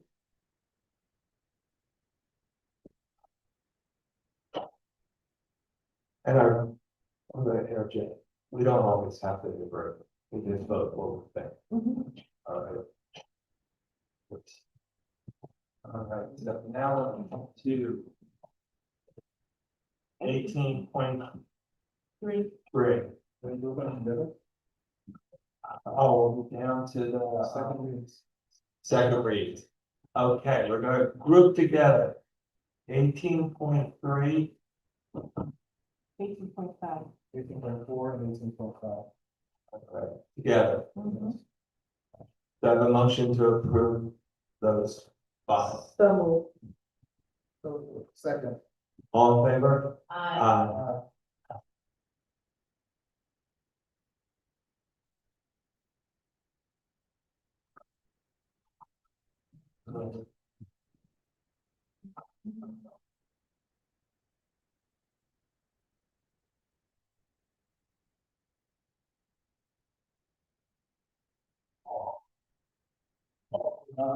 We'll have 18.34 is first reads.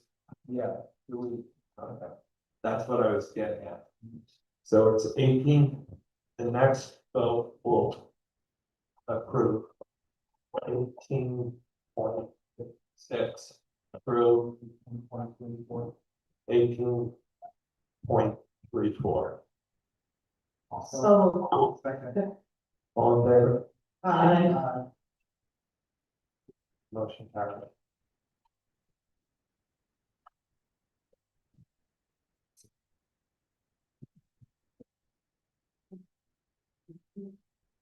All right, that brings us down to, We have, I think, walk on.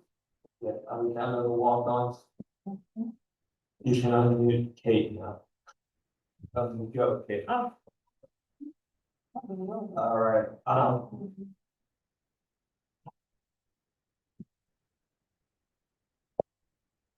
a motion to walk on items 19.2, 19.3, 19.4, 19.5, 19.6.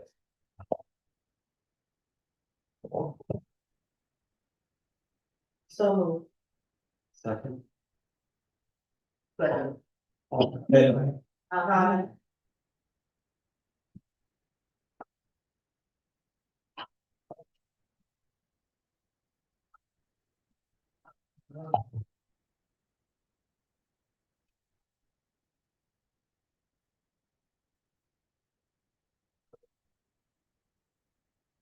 We'll take them one at a time.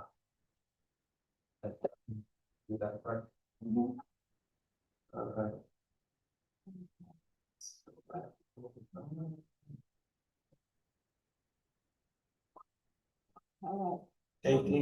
19.2. There's a motion to approve 19.2. Discussion. Give me a second. A second. Second. All in favor? Discussion. I follow. Thank you.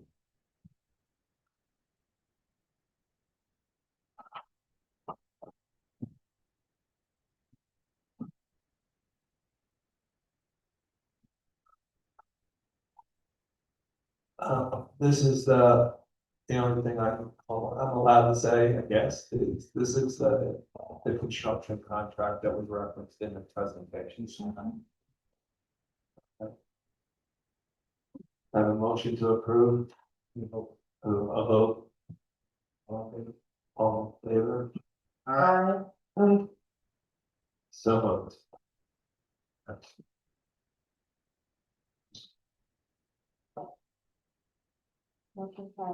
Motion carried, sorry. Yes. Yes. 19.3.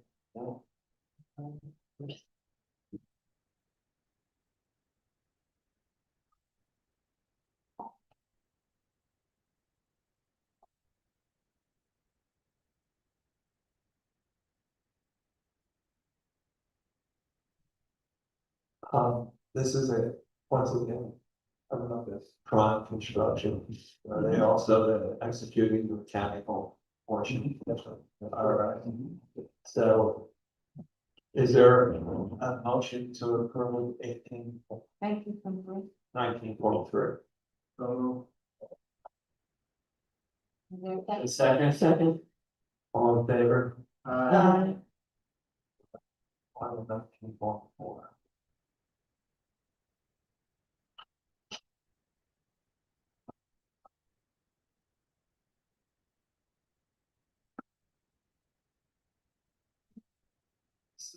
The 19.4 is the same contractor. All right. Is there a motion? Hold on. Hold on. That's it, but. Is there a motion to approve 19.4 for the just go right to the vote where we're written? Direct motion, so moved. Can I have a second? Second. All in favor of discussion? I have no discussion, all in favor, so.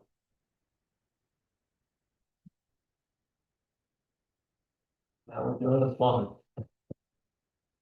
Yeah. There is some email feedback by. Is there a motion to approve 19.5? Is there a second? Second. Any discussion? Yeah. Motion. We have a vote? All in favor? So moved.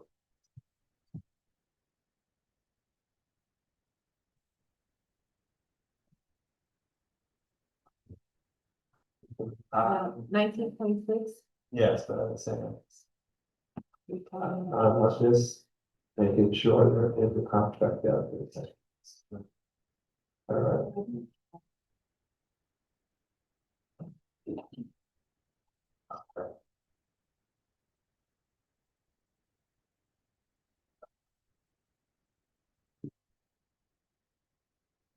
Is there a motion to approve 19?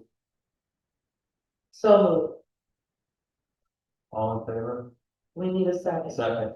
Second. All in favor? Aye. Aye. Nay.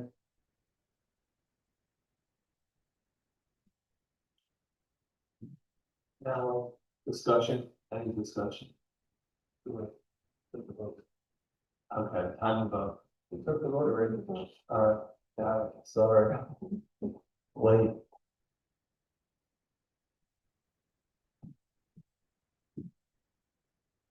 For discussion.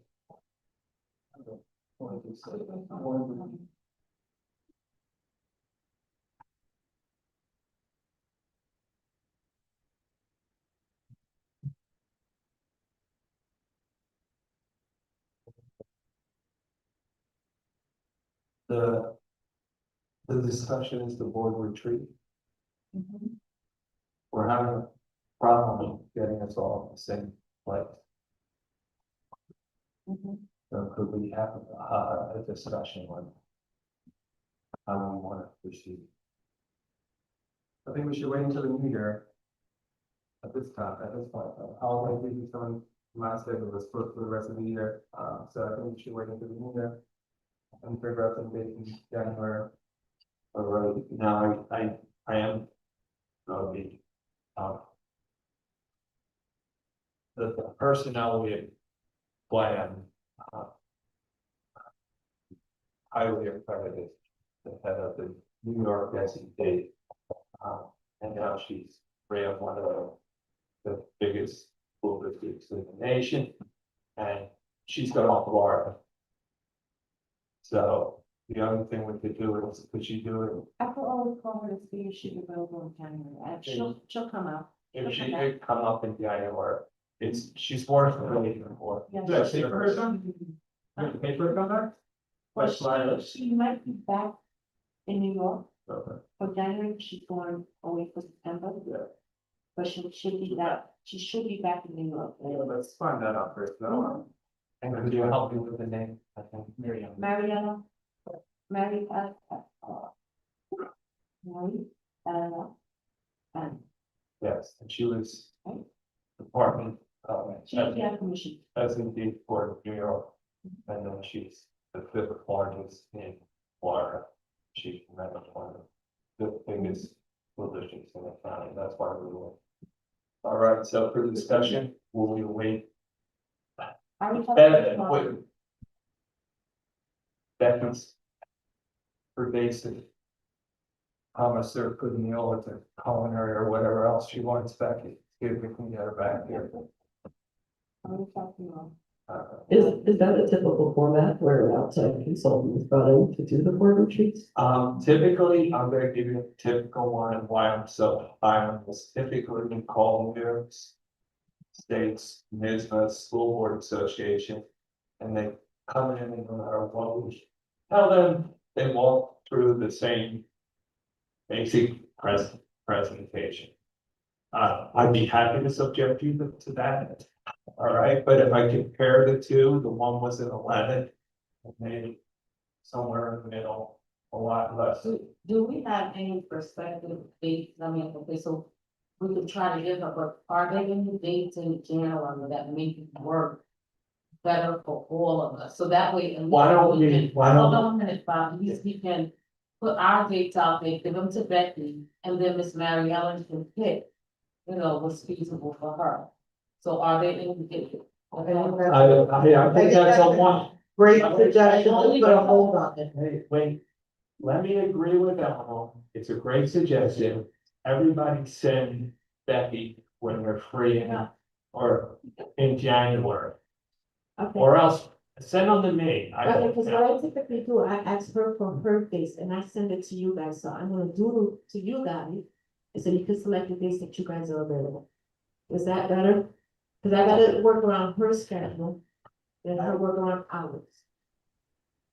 I used to do performance engineering. It makes no difference. If you know that we can't make this date, it's safe to set from her. I'm trying to look at her. Like if we can't send back to you any weekend in January, but I just think it would facilitate. Only because I think it's imperative, given the nature that we are, coming together for the district, and it's imperative that we all be on the same page, understanding questions, anything, any issues we need to raise, that we all need to come together as a board and be able to ask those questions, just appointing 2 members and just leaving them without any type of, I mean, don't get me wrong, yeah, you could go online, but it's so much better when you have a live person there that is scripted and has years of experience that can answer your questions. It's just, and then we can all get together as a board. That's important. Right. And I will interject that in answer to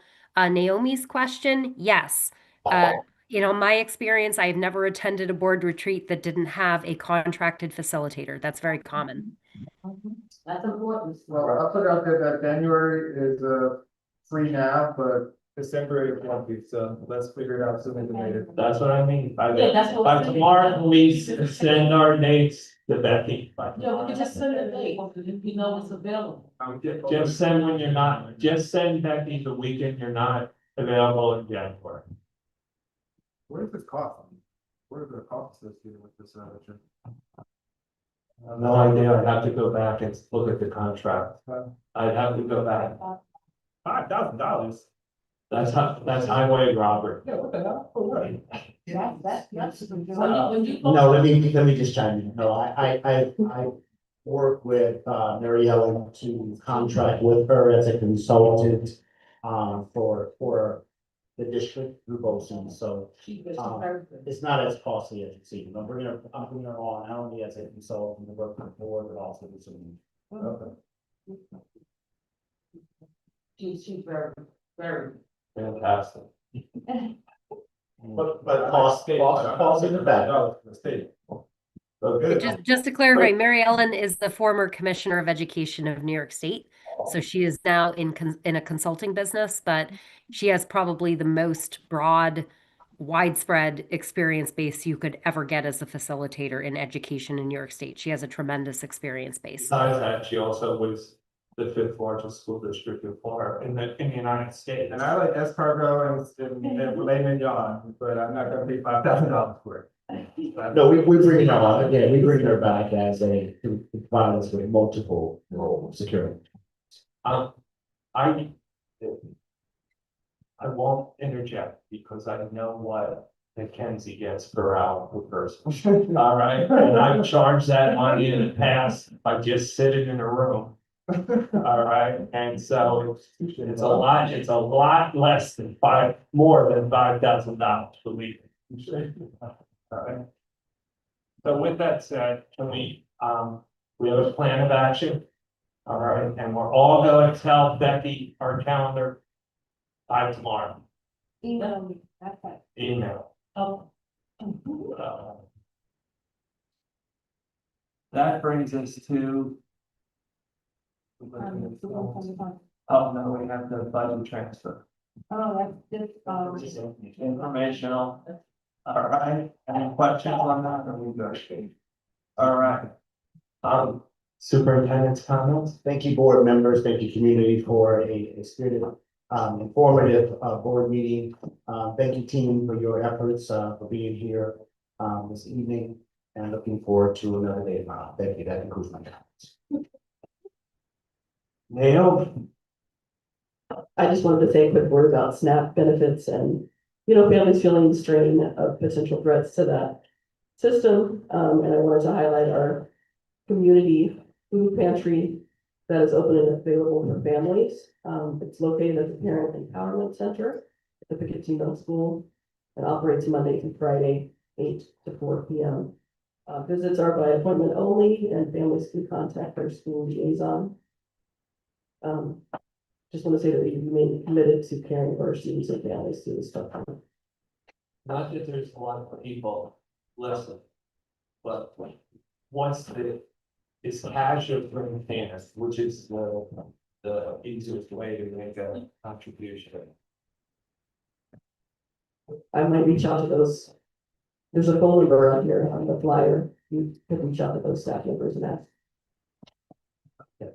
No, I don't know. See what I do. All right. And if it's cash, just make sure. So the superintendent would be the person that votes. Well, let me get back with you on that one. I don't want to tell you about cash, and I do know that, for example, several of our union members are contributing to that, beginning with our teachers union. They're starting this together. We're actually going to work with each of our unions so they will contribute to our community schools pantry. We are working on a story. As we get more details, we will share that with the board and community as well. We're also exploring a supper program for the school program students as well. But as we get more details, we'll share with you. Right, because we can't use any of the funds from the state or taxes. The fee. Non-students, grandmothers, whatever. So we just want to make sure. That's why I'm asking the question. Because there's no time left for those people who looking for some place to make a charitable contribution. That, Jamon. Just to piggyback off of, Naomi, parents, families who are SNAP benefit recipients, reach out to Dutchess Outreach, located at the Family Partnership here in the city of Poughkeepsie, 29 South Hamilton Street. Dutchess Outreach has gotten funds from the state, funds from the county, and funds from the city of Poughkeepsie to provide, food to our SNAP benefit recipients. You will need to bring your SNAP benefit card with you and proof of residency, for, to have access to, that city of Poughkeepsie residence, I believe. I know for sure you need to bring your SNAP benefit card. You may want to reach out to Dutchess Outreach, but they have a large amount of produce, as they always do for the community. Please reach out to Dutchess Outreach. People I know have gone and gotten a bunch of stuff, from Dutchess Outreach. So please make sure during this holiday time, you reach out and you receive the services that are offered in the community. I do want to thank everyone for coming out yesterday to vote, here in Dutchess County. It was an amazing turnout, early voting, same day voting.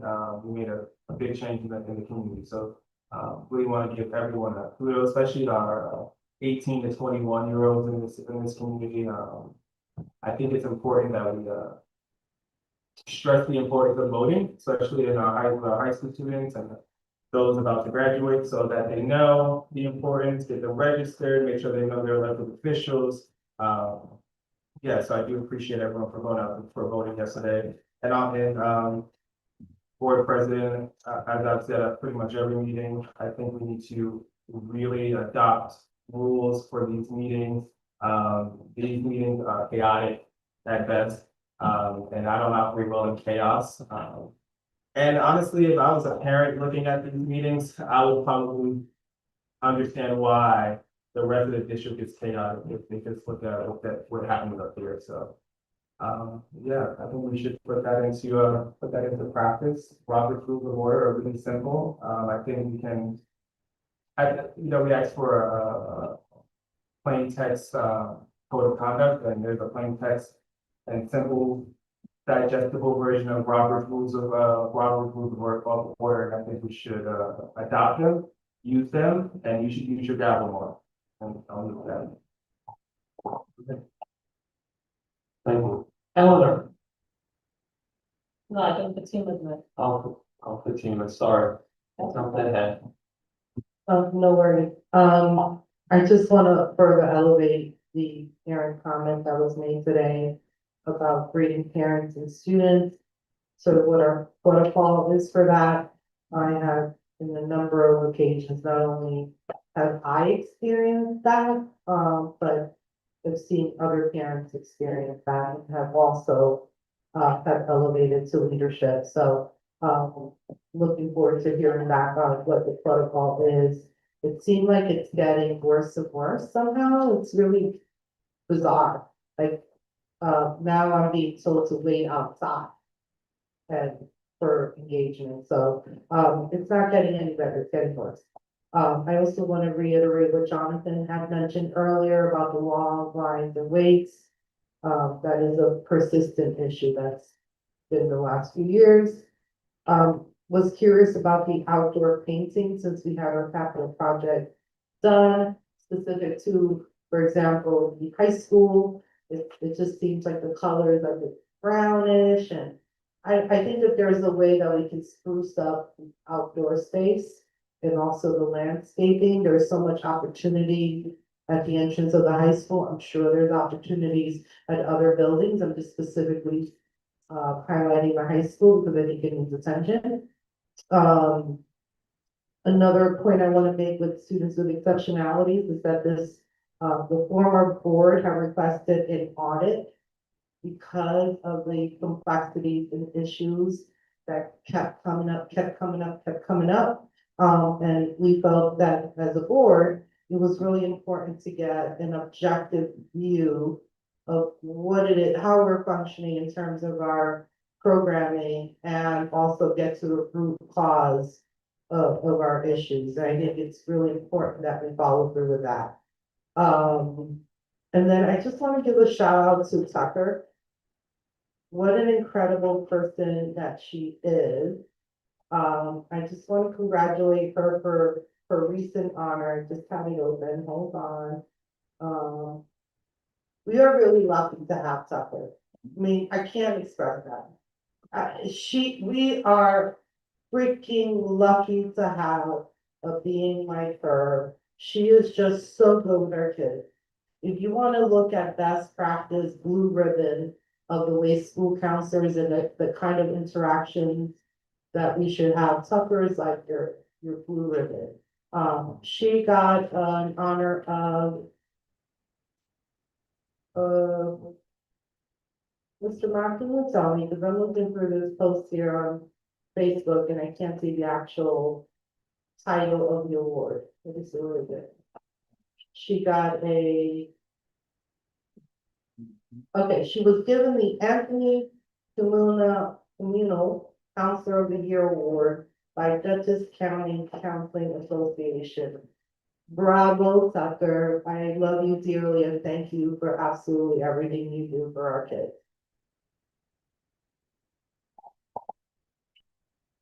Eleanor. I just want to say really quickly that, from the time I came here 5 years ago to now, we have made some progress. And there still is more change to be made, but I'm not gonna take away from the progress that we have made. And, nothing is gonna happen overnight, but it does start with the leaders. It starts with the head of the district, and then it trickles down to everyone else. So if we can just look at ourselves and see what we need to change within the district, starting with us, and just let it trickle down. We're not gonna do everything, so let's be realistic. But if we could just start being the change right here, it starts with the people that are right next to me, then we can have a awesome district because it's about these children. And I don't know about you guys, but I'm not gonna stay here forever, and we're gonna need Jonathan's. And we're gonna need little Jamar, the little Bobs, and we're gonna need them to help run this district, but it starts with us. We're gonna have to show them the way to go. So safety is priority. Thank you, Jonathan, for bringing those things to the table, because I'm not a kid anymore. So I need to hear from the people that are out there dealing with the district every day, so that we can know what improvements to make. I also want to congratulate all of the recipients that received an award, because it's so easy for us to pick at the district. But what about these people like Miss Wilson, Miss Purdue, been in the district for you and they're doing great things, and we don't give them the recognition that they deserve? So that's a first start, because in 5 years, I've never seen anyone be recognized. Maybe they were, but I didn't see it. So that's a start by recognizing people that are doing good, that are on the forefront every day with our children.